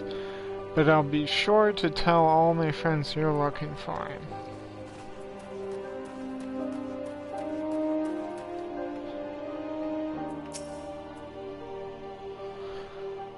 There's a bunch been skulking about right suspicious, like, but I've not got nothing to do with them. I know trouble when I see it, and that there's trouble, mark me words.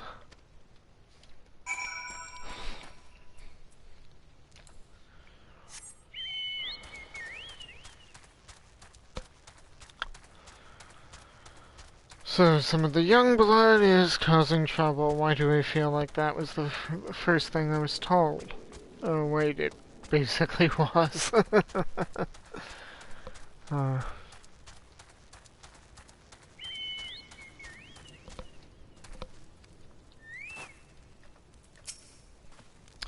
So you have indeed confirmed my suspicions about a masked man.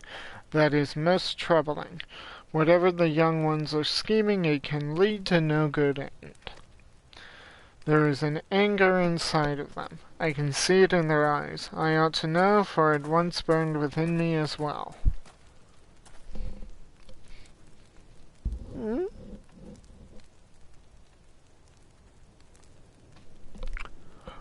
2 decades ago, that same anger drove me and my brothers to rise against the despot who ruled Alamigo. Naught would do but to depose him and usher in a revolution. Well, we got our revolution all right, but it cost us our freedom. Blinded by our hate, we didn't realize that we had been dancing to the Empire's tune. By the time we did, it was too late. El Amigo had fallen. There are times when a man must be patient. Now is such a time, though the young ones know this not. Unless we intervene, they are like to commit great folly. If you learn aught of their plans, I would thank you to bring word of it to me.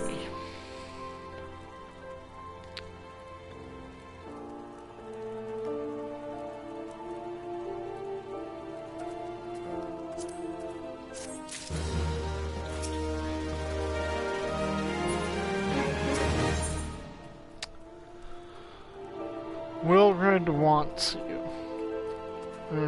Renfeng has a secret message for you.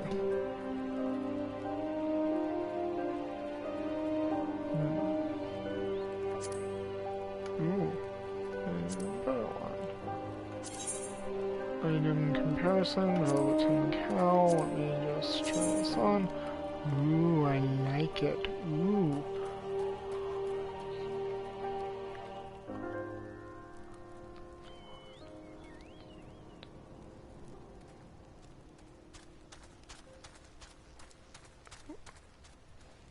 I like blue.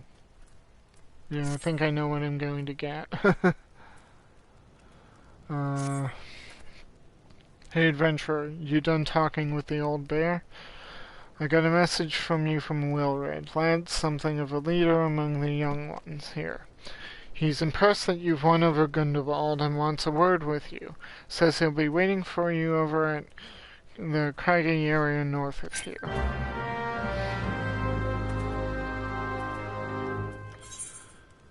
And then, details.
Thanks for coming, friend. 'Tis no ordinary outsider who can gain the trust of the old bear.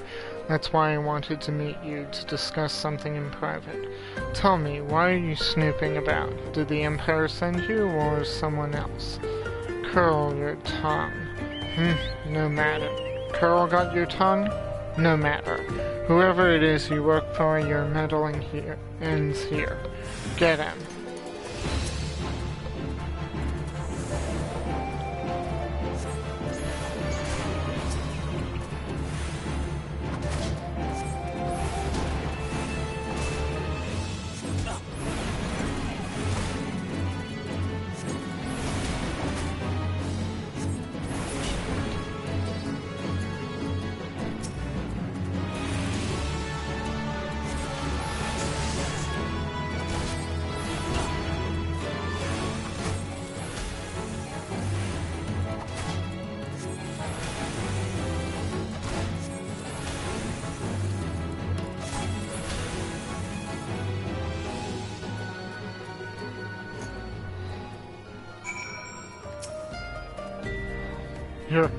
You're stronger than you look.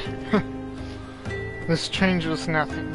Threaten us, beat us bloody all you like, but nothing short of death can make us give up our fight. No one's saying you have to give up your fight. We're going to obtain the power to bring down the Empire, and with it we'll reclaim our homeland. Oh dear.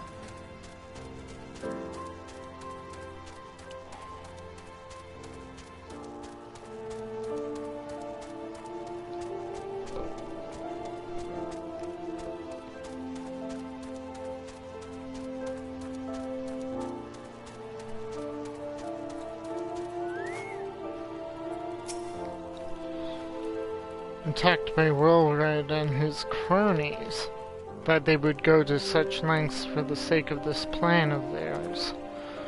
Left to their own devices, the young fools are like to harm others, if not themselves. We must uncover their agenda and put an end to this madness.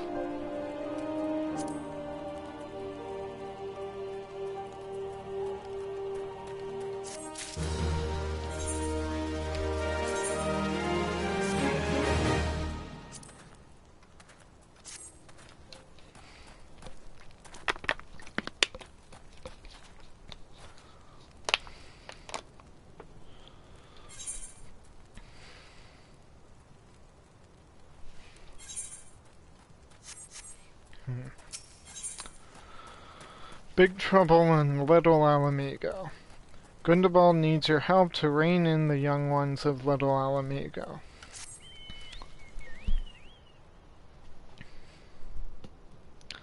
Wilred mentioned obtaining the power to bring down the Empire. Of what power could he be speaking? Gundabald,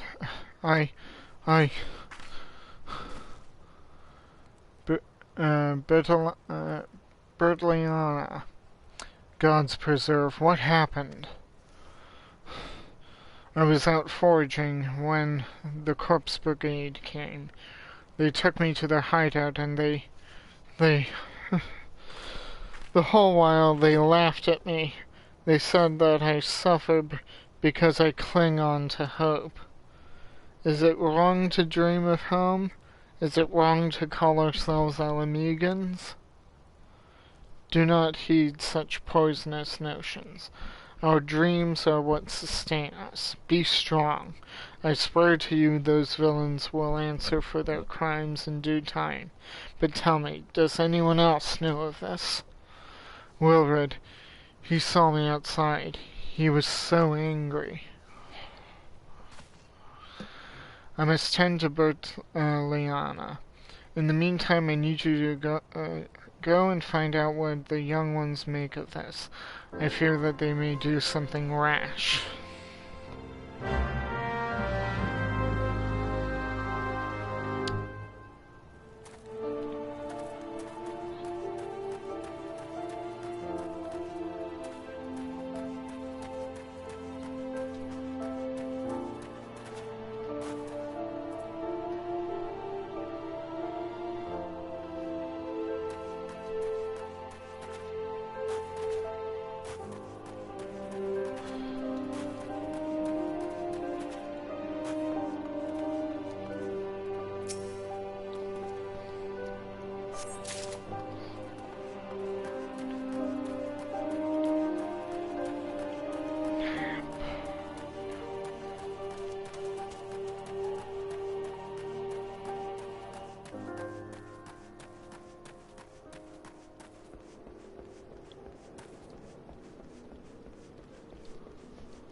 What those animals did to Bertliana is unforgivable, and to think they look down on us.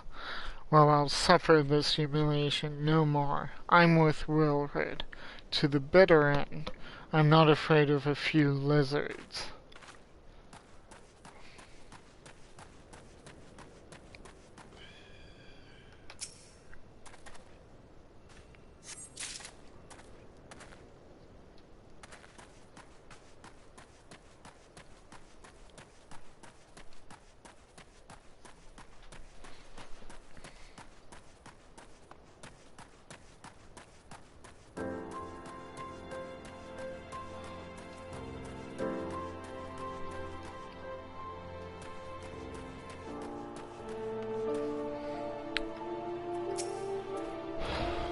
If this plan succeeds, we'll have the power to lay the Empire low, to change the world for the better.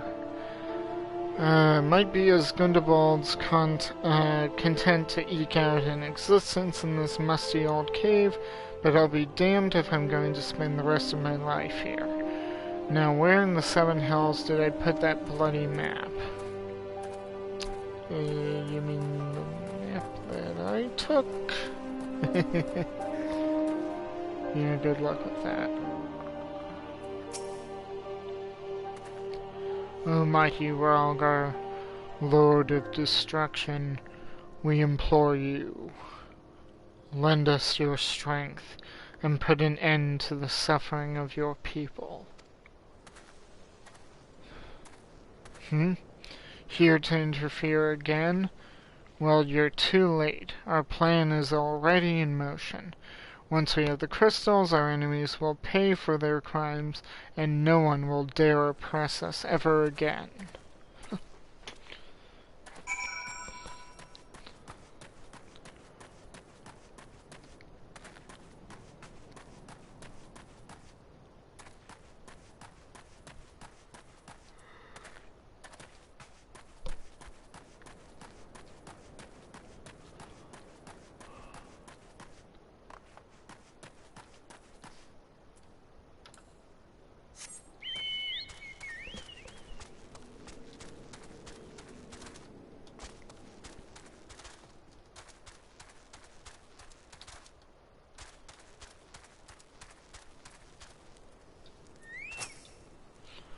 Gone? The whole lot of them? Then it is as I feared. They mean to take matters into their own hands. And what exactly is it that they mean to do? Found a hunting knife. Countless years of use have seen the blade dulled and nicked, and the haft worn smooth. Xenorak map. A detailed map of the Amalja stronghold in southern Thanalan. Oh dear god, are they going to try to attack the Amalja? What's this? A hunting knife. And a map of Xenorak? Wait, you said Wilred spoke of crystals, did you not? But they couldn't possibly mean to... By the gods. This is rank madness. The young fools are untrained and unblooded. All. They have no notion of how dangerous the Amalja are. They'll be butchered before they get within 100 yalms of the crystals. They are headed east. If we hurry, we may yet find them before it's too late.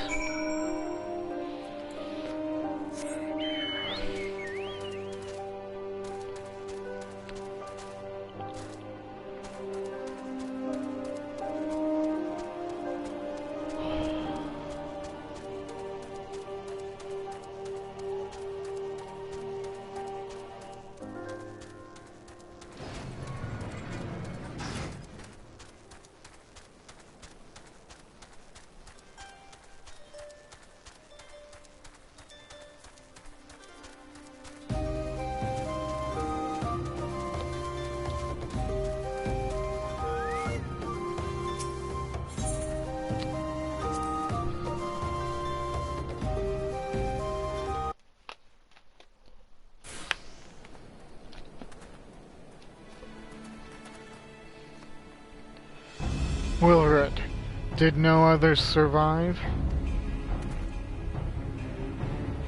This is all wrong. Getting the crystals was supposed to be the start. We were going to reclaim our homeland. We... Pull yourself together, lad. We were going to make an offering of crystals to Ralgar, to summon him, just as the masked man taught us. Oh no, no, summoning thing, oh dear. We planned to sneak into Xanarak and make off with the Lizard's End's cash, but they caught us and so many dead. Gods forgive me. Heathens, you shall pay for your crimes with your souls.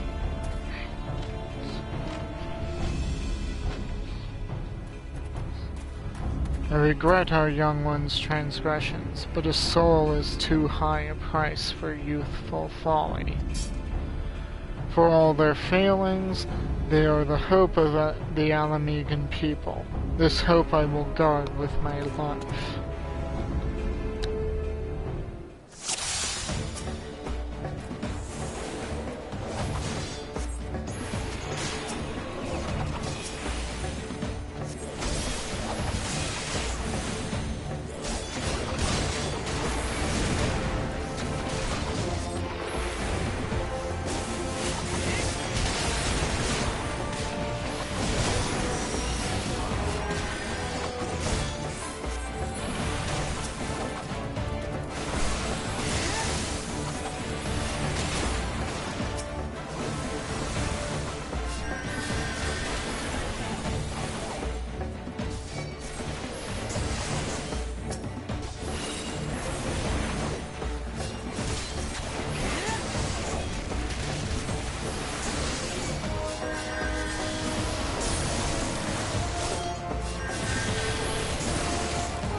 Your skill at arms is impressive, adventurer.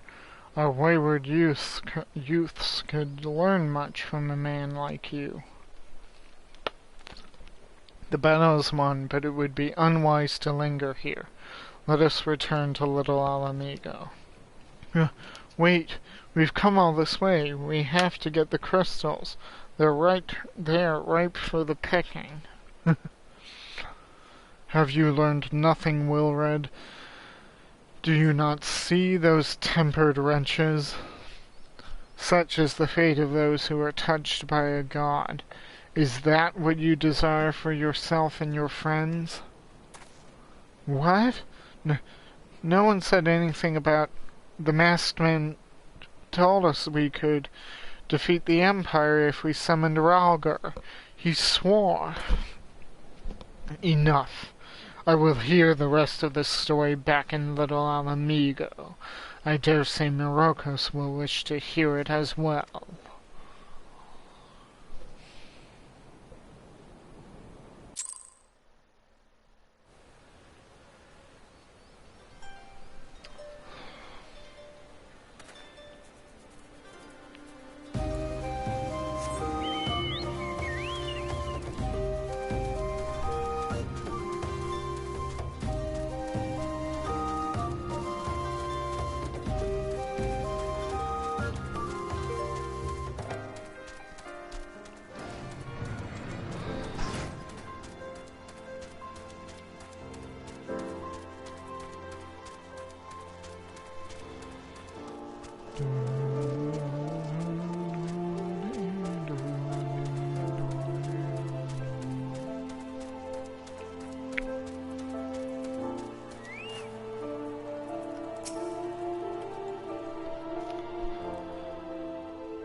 No more lies, Wilred.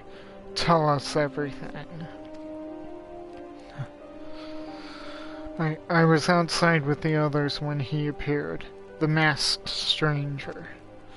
He told us about summoning Ralgar, about using crystals, and then just vanished. We never saw him again.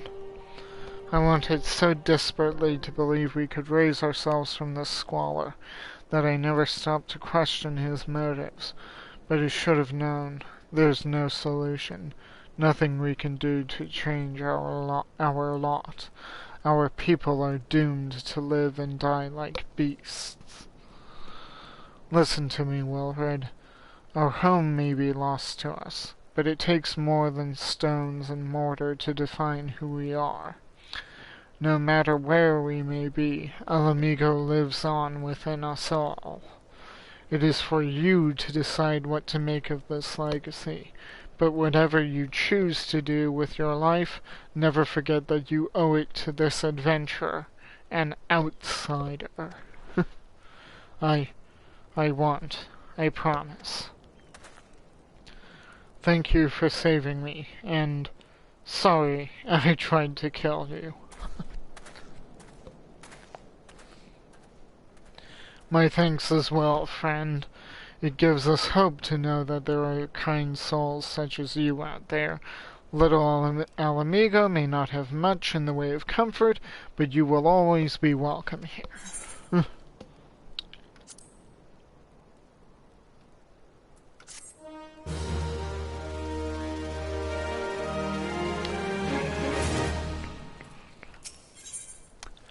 Back to square one. Gundabald wants to wish you well on your investigation.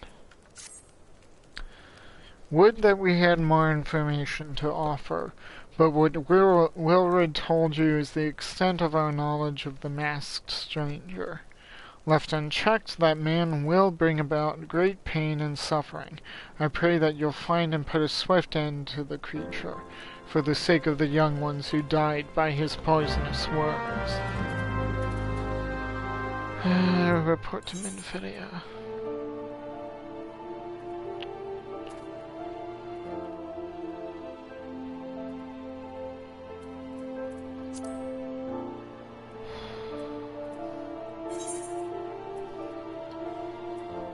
Why don't I use one of these? Just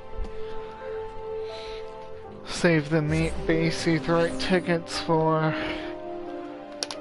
farther travel.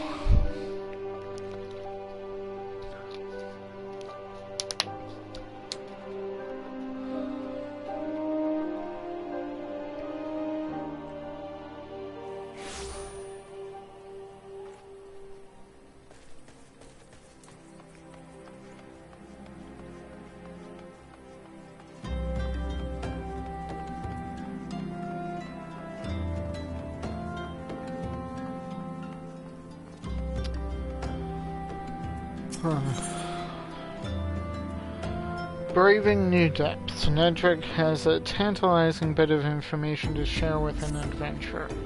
Hail, adventurer, you wear the expression of one who seeks new battlegrounds to hone your burgeoning skills. Do not ask how Nedrick knows, he simply knows. Now tell me, are you perchance familiar with the sunken temple of Karn? I will not hold it against you if you are not. The ruins only surfaced when the calamity split the ground asunder. After all, any road, it's a popular destination these days for adventurers looking for new frontiers to explore. If you're keen to join them, why not make your way to southern Thanalan and visit the temple for yourself? What with the many dangers that lurk within, the immortal flames are keeping close watch over the palace. But a Lalafell by the name of Bibimu should be able to offer you passage.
Welcome back, Myrokos.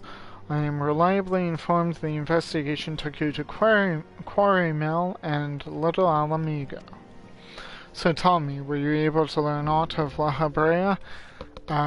He was riling up some of the Alamigan youth. Beyond that, not much. Nobody knows where he went or where he is now. Sorry, waifu.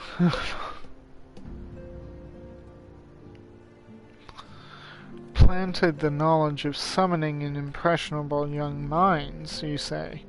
Precisely the kind of deception the Ascians would employ. While many of the ills that ail the land can be attributed to the calamity, some are being brought about by a malign will. We must needs delve deeper into this while things remain quiet on the primal front. All work and no play makes Minfilia a dull scion. Did you say something? Nothing, my lady. Mayhap we ought to rest a while before speaking further of the investigation.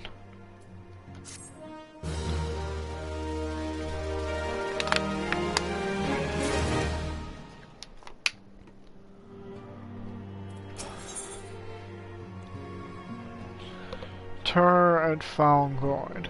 Minfilia has another lead for you to pursue. While you were tending to business in Thanalan, some new information arrived courtesy of our friends, the Sylphs. An individual fitting La Habre's description has been sighted in the North Shroud. This sighting comes in the wake of a series of mysterious deaths in the self-same area. My instincts tell me that our man is involved. I would have you continue your investigation where you left off. 12 willing, we will pick up La Habre's trail once more. Noraxia can furnish you with the details. Pray speak with her and take it from there. As always, be careful out there, Myrokos.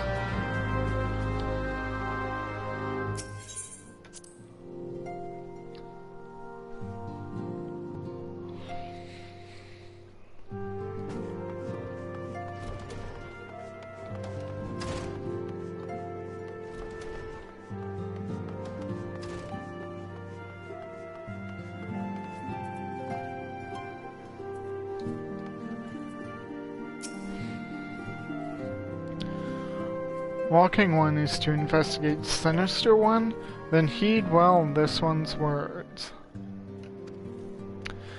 This one is friends with a Walking One in the Ancient Crown Consortium. According to Friendly One, a Digging One named Medrod had an encounter with a scary masked one. This masked one is most certainly Sinister One. Walking One should go and speak with Digging One Medrod. Digging One is to be found at Frogwort Float in the North Shroud.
Please leave me be.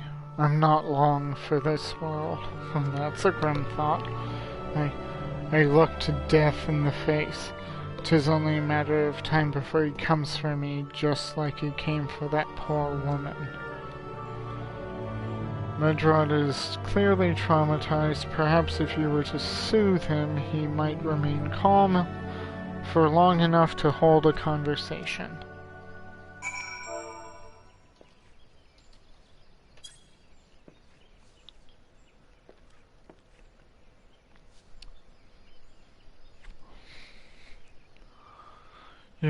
You're right. It's not as bad as it seems. I saw something terrible, that's true, but that hardly means I'm going to suffer the same fate. Thanks to you, I can think straight again. I believe I can recount what I saw without losing it.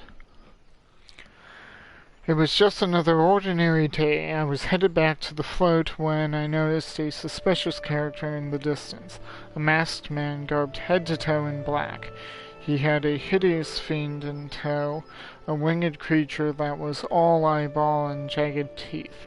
Taken by curiosity, I crept as near as I dared to see the corpse of a woman. One glimpse was well enough to tell me that she died a gruesome death. In that instant, I knew right away that the masked man was a minion of Thal, come to claim her soul for his realm.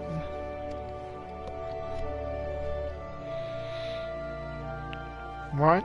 You're investigating the same masked man? If that's the case, we'll help you in whatever way we can. Aye, anything to ensure we won't have to suffer Medrod's hysteria ever again. Alright, teamwork. That's what I wanted to hear. Wait, I haven't been that bad, have I? At any rate, I'm all for helping this adventurer.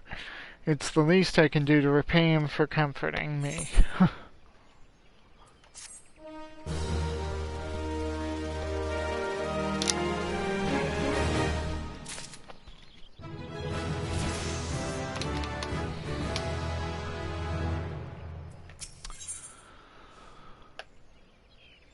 This is so ridiculous.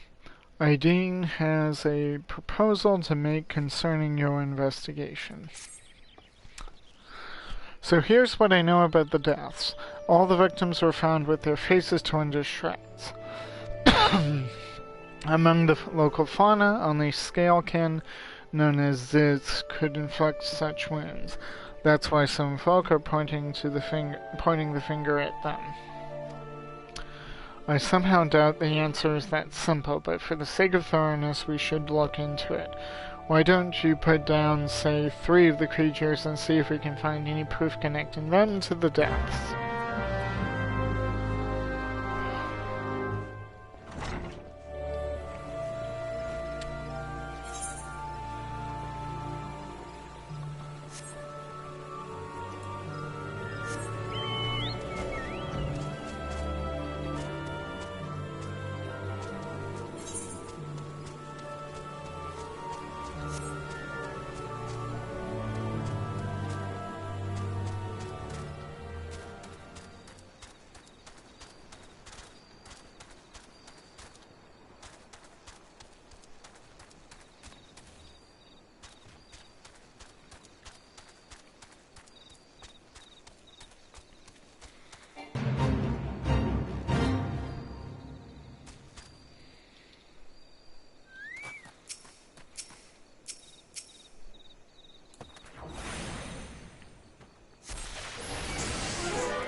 You've already seen to the Ziz?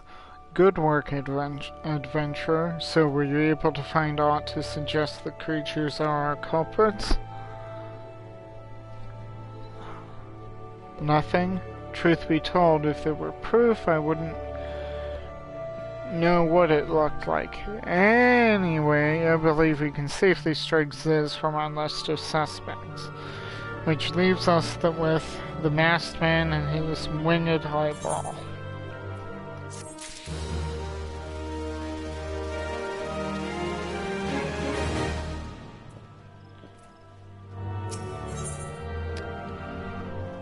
Rock of Rancor. Aideen has further knowledge of the mysterious deaths. There's something else I heard about the deaths. It appears all of the victims have been commonly maidens. I have been comely maidens. I'd better watch myself, eh? Unseemly japes aside, there's a rumor been going around. There's some as whisper that after each victim died, her rancor went into the great big rock southwest of here, causing it to flash and moan. This bears investigating, I reckon. I'm going to give you a fire stand stick to blow off a piece of that crag. The stick doesn't come with a fuse or anything, so you have to throw the thing. Once you've torn the rock anew, bring back some of the fragments and I'll give them a gander.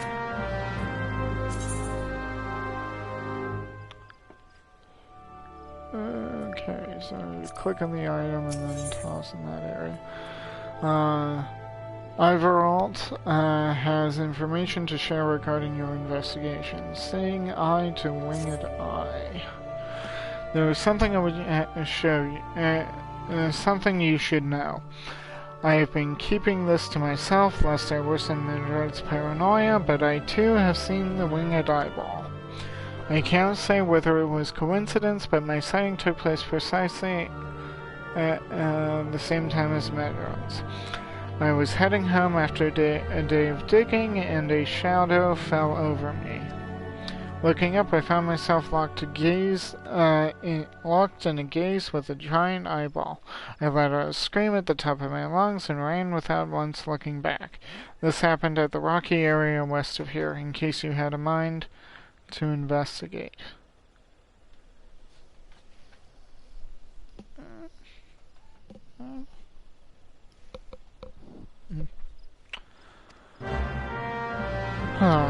Okay, so that's two people who cited this thing. What? What's the matter? You're saying that I'm too much?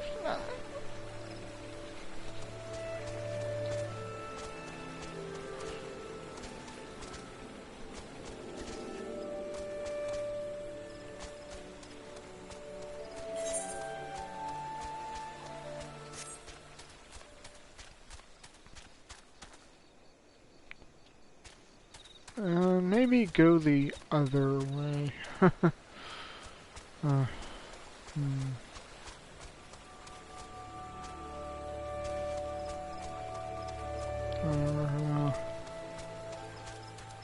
Let's see, that's to the up path.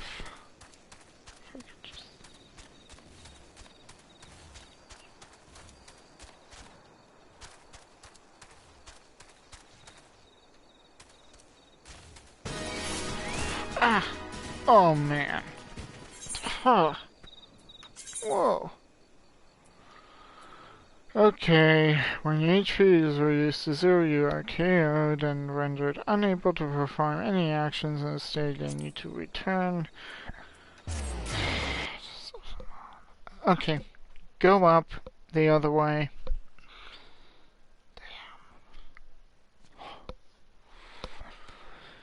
Stay away from those level 50s.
Okay, something here is not working properly.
Ah, here we go.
Most folk are too scared to go within 100 yalms of the Rock of Rancor.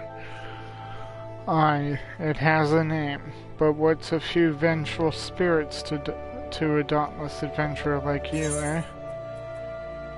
Lightning aspected crystal, bigger than a shard, but not quite large enough to be a cluster. The imagery is emitted by this crystal lightly tingle the hands of any who touch it. Huh? Why, these are just your garden variety crystals. 'Tis a bit hard to tell beneath all the dirt and grime, but they're definitely lightning aspected. I almost hate to say it, but that explains the flashing and moaning. Nothing to do with the masked stranger. Looks like I've gone and wasted both your time and a perfectly good fire stick. Oh well.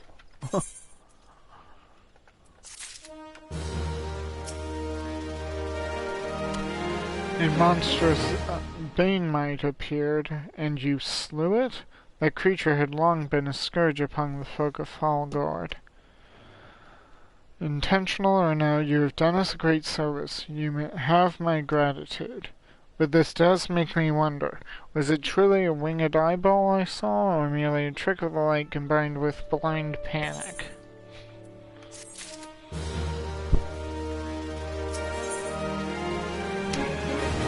Power of deduction. God, look at that image. Medrod is troubled by the dearth of new developments in the murder investigation.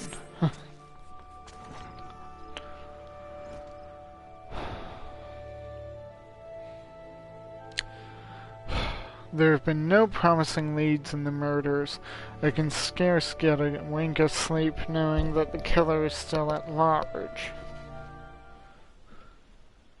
Judging by your furrowed brows, I take it this sorry business troubles you as much as it does me?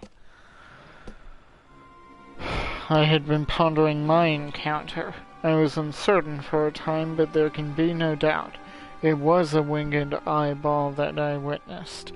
It's implausible that I could have mistaken so distinct a creature for a bane mite. But you and I were malms apart. How could we have both seen it at precisely the same time? Good question.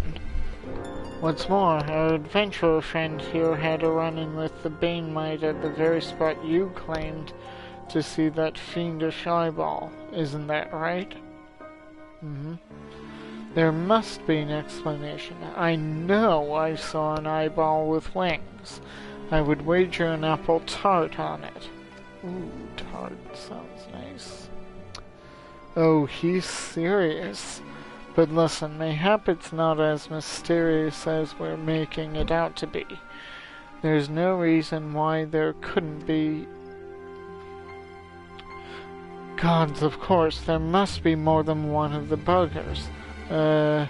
It's so obvious, but then that means since there have been repeated sightings of these fiends, then there must be even more victims as yet undiscovered. Gulp.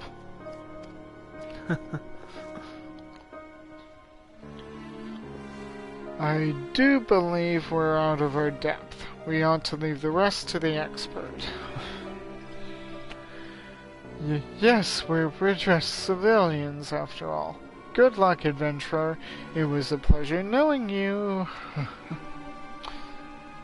While I burn to know the truth, some things are best left unknown. Lest you have forgotten, it was at the rocky area to the west that I had my encounter. Should you discover aught of note, you will want to alert the authorities. There is a guardhouse nearby. The serpents there should be pleased for any information that pertains to the security of the region.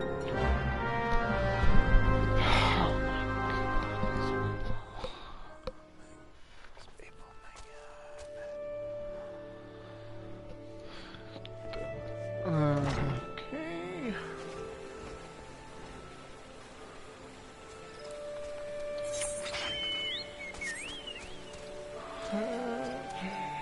Here I go, off to the west. Journey to the west, also known as the journey that never ends.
Greetings, adventurer. Is there aught I might assist you with? Yeah, I found this ravaged corpse being,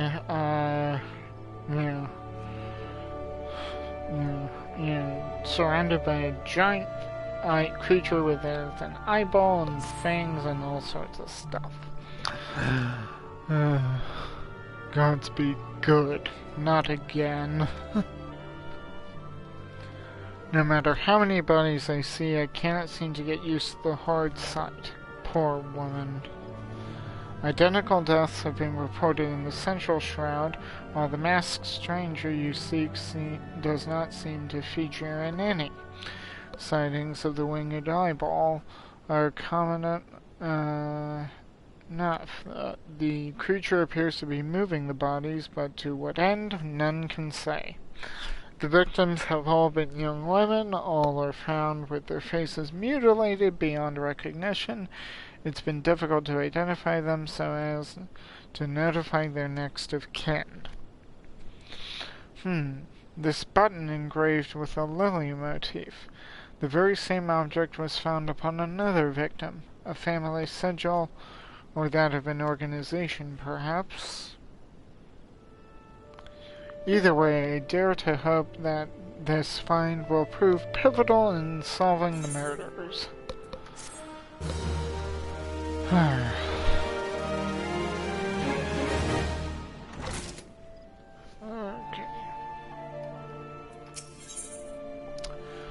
Secret of the White Lily. Ethelmere wants you to hold on to the button.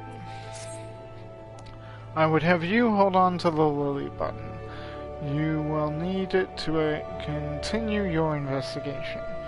While it isn't a standard procedure to entrust key evidence to individuals, you have proven yourself reliable and resourceful in this matter. I see no reason why you shouldn't carry on your work. If I might make a suggestion, you may wish to take the button to Gridania and have it examined by Mune. Mayhap someone in her vast network of contacts can shed light upon its sigil.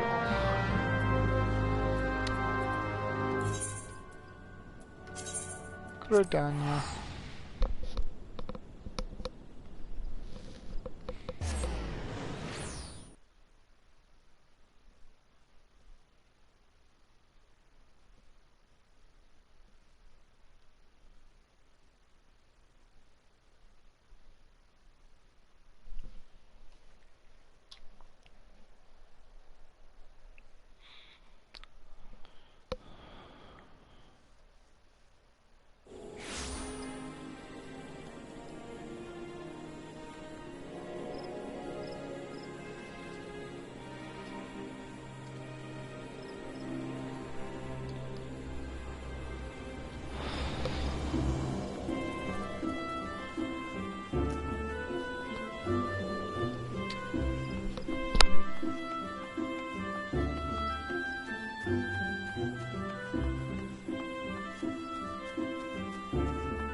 Hey, Mother Mune. I got a button I need to ask you about. Good evening to you, Myrokos. By your grim expression, I suspect you aren't here for scones and herb tea. No, I have this lily button, a lily sigil carved into this tiny ivory button. Well, isn't that a lovely button? The engraving is quite exquisite.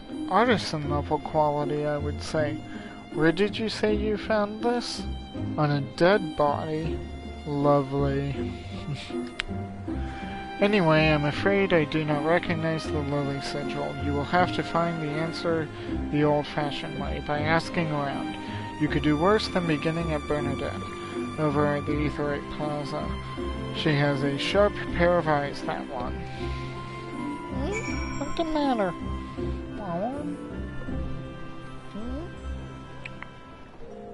What's the matter?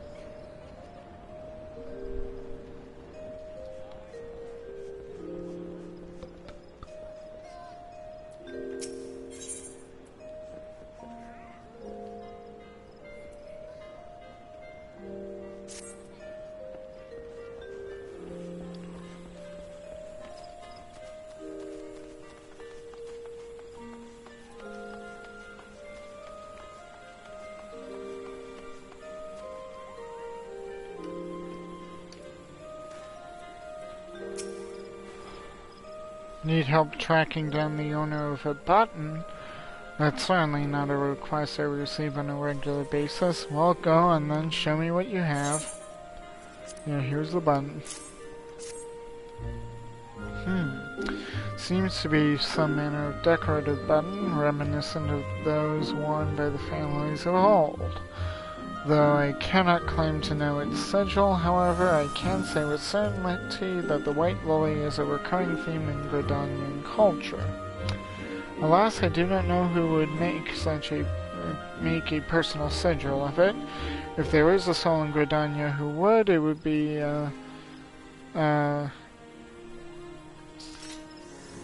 Kingaled,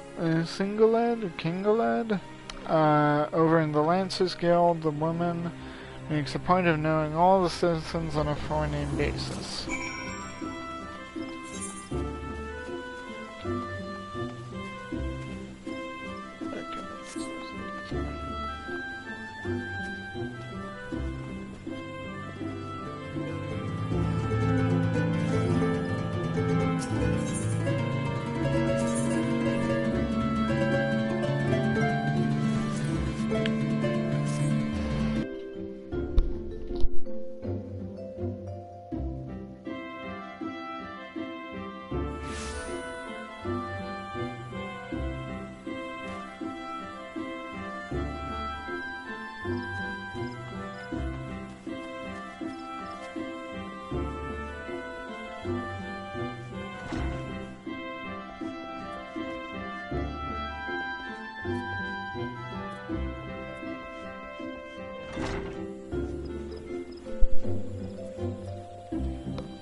Ran right by the person.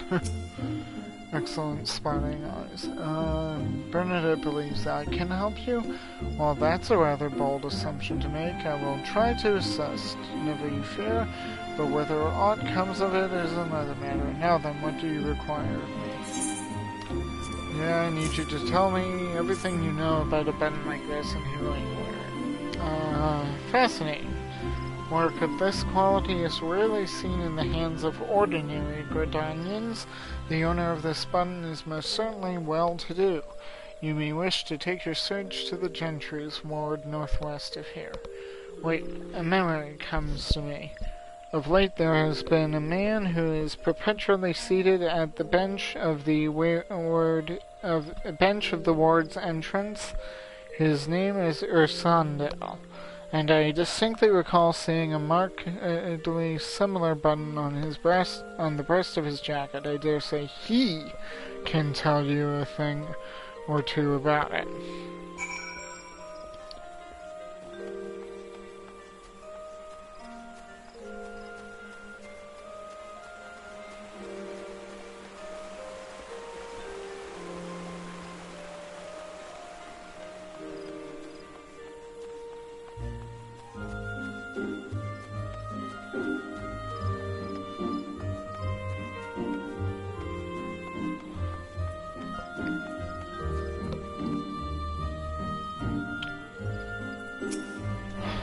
I do not believe we are acquainted. Pray leave me to my thoughts. Right after you tell me what you know about a button like this. The sigil of the Dartencourt family. How is it that you came to be in possession of this button? From the body of a murdered woman? Her face, was it marred in any way? Yes. I had feared as much. I can no longer feign ignorance. I shall reveal to you the truth of the deaths, but on one condition. You promise to put an end to my lady's madness, and free her from her torment.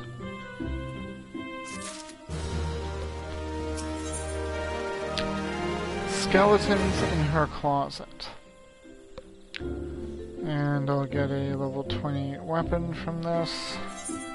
Out of curiosity, yeah. Oh, I've got a level 28 weapon already. Ursandel has a confession to make regarding the mysterious murders. I was once a manservant in the employ of one of the oldest and proudest families in Gridania, the Dartancourt. During that time, I had the honor of waiting upon Lady Amandine, mistress of the household. Fair as summer she was, and possessed of a heart befitting her radiance. Alas, the calamity wrought a great change in her. Though my lady escaped with her life, death may well have been a kinder fate. Never will I forget the day her bandages were removed and she beheld her disfigured face for the first time. At that moment, the kindly woman I knew ceased to be. Unable to bear the thought of being seen, my lady sequestered herself within her chambers and refused all company. This continued for many uneasy moons until one day, without warning, she began receiving queer guests. None among us knew whence they came, these masked men, but my lady believed that they would help her to regain that which she had lost. So began the rites of rejuvenation. These rituals seemed innocent enough in the beginning, but grew ever more grotesque as time went by. Eventually, there came a day when my lady bound one of her handmaidens to her bed and proceeded to mutilate the poor girl's face. Suffice it to say, she did not survive the ordeal, and it fell to me to dispose of her body. I performed the dreadful task as bade, obedient servant that I was, but when the time came to return to the house, my legs refused to move. I knew then that I could not go back to that place, not after the nightmare I had witnessed. So it was that I left Hawken Manor, my home nigh on half a century.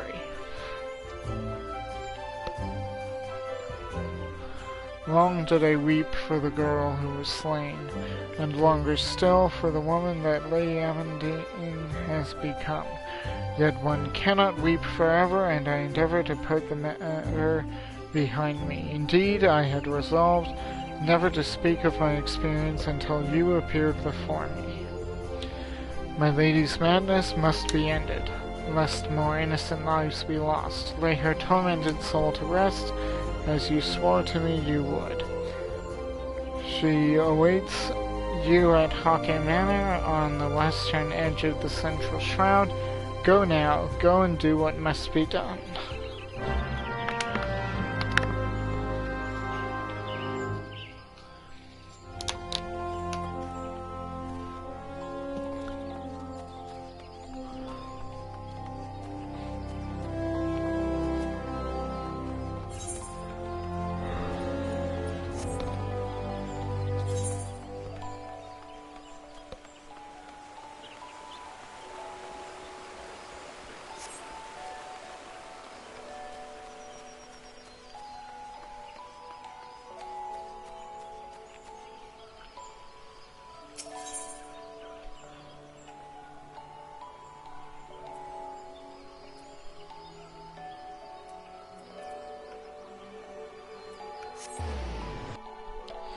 Let me just see if I can get the permission to use a certain gate.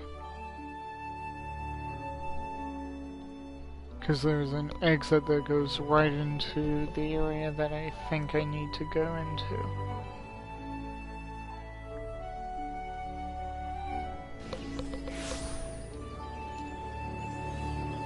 Yep, blue quest. Broadening horizons. Tyrannia would grant you passage through the White Wolf Gate. Myrokos, is it not? I've been following your exploits with great interest. You have served Uldar well, but I believe your greatest accomplishments are yet to come. It is with such lofty expectations that I would grant you passage beyond Gridania's own White Wolf Gate. Take this pass and show it to Franchamontal, the gatekeeper. Gird yourself well for the battles to come, and I am sure that news of your deeds will reach me again ere long.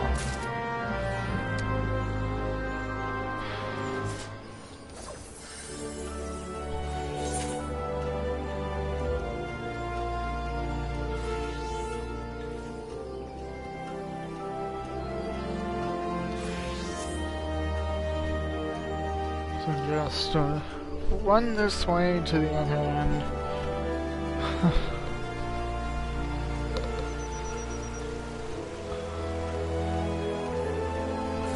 And also pick up a good pair of earrings.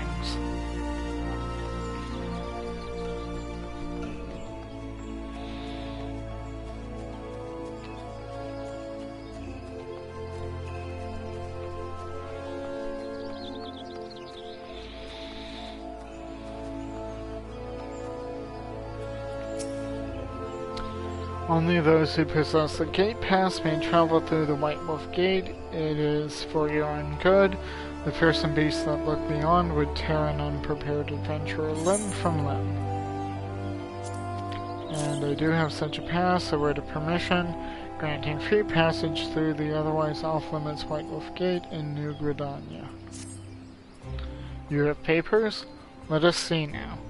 Yes, everything appears to be in order. Go in safety, Myrokos, and in the future, should you wish to pass, you need only say the word.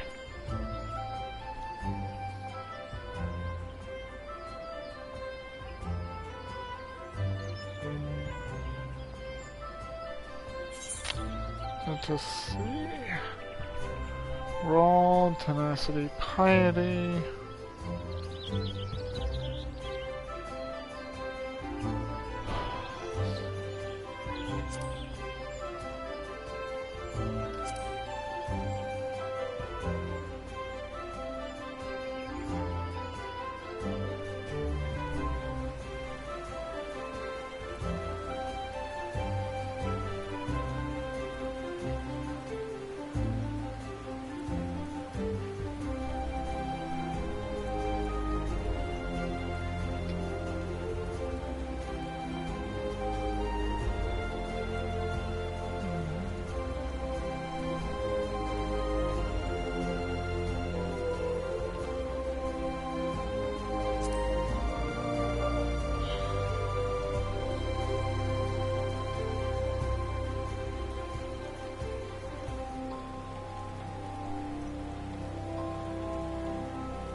Oh, the joys of being a DPS and waiting a long time for a dungeon queue.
Okay, people, this particular,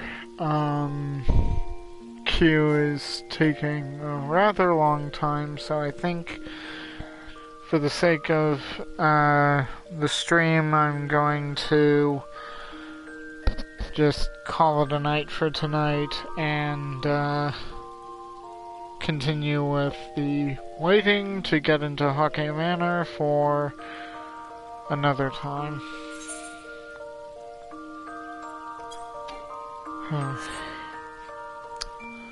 With that said, I hope, with the exception of that long wait towards the end here, that you found this part of the Let's Play enjoyable.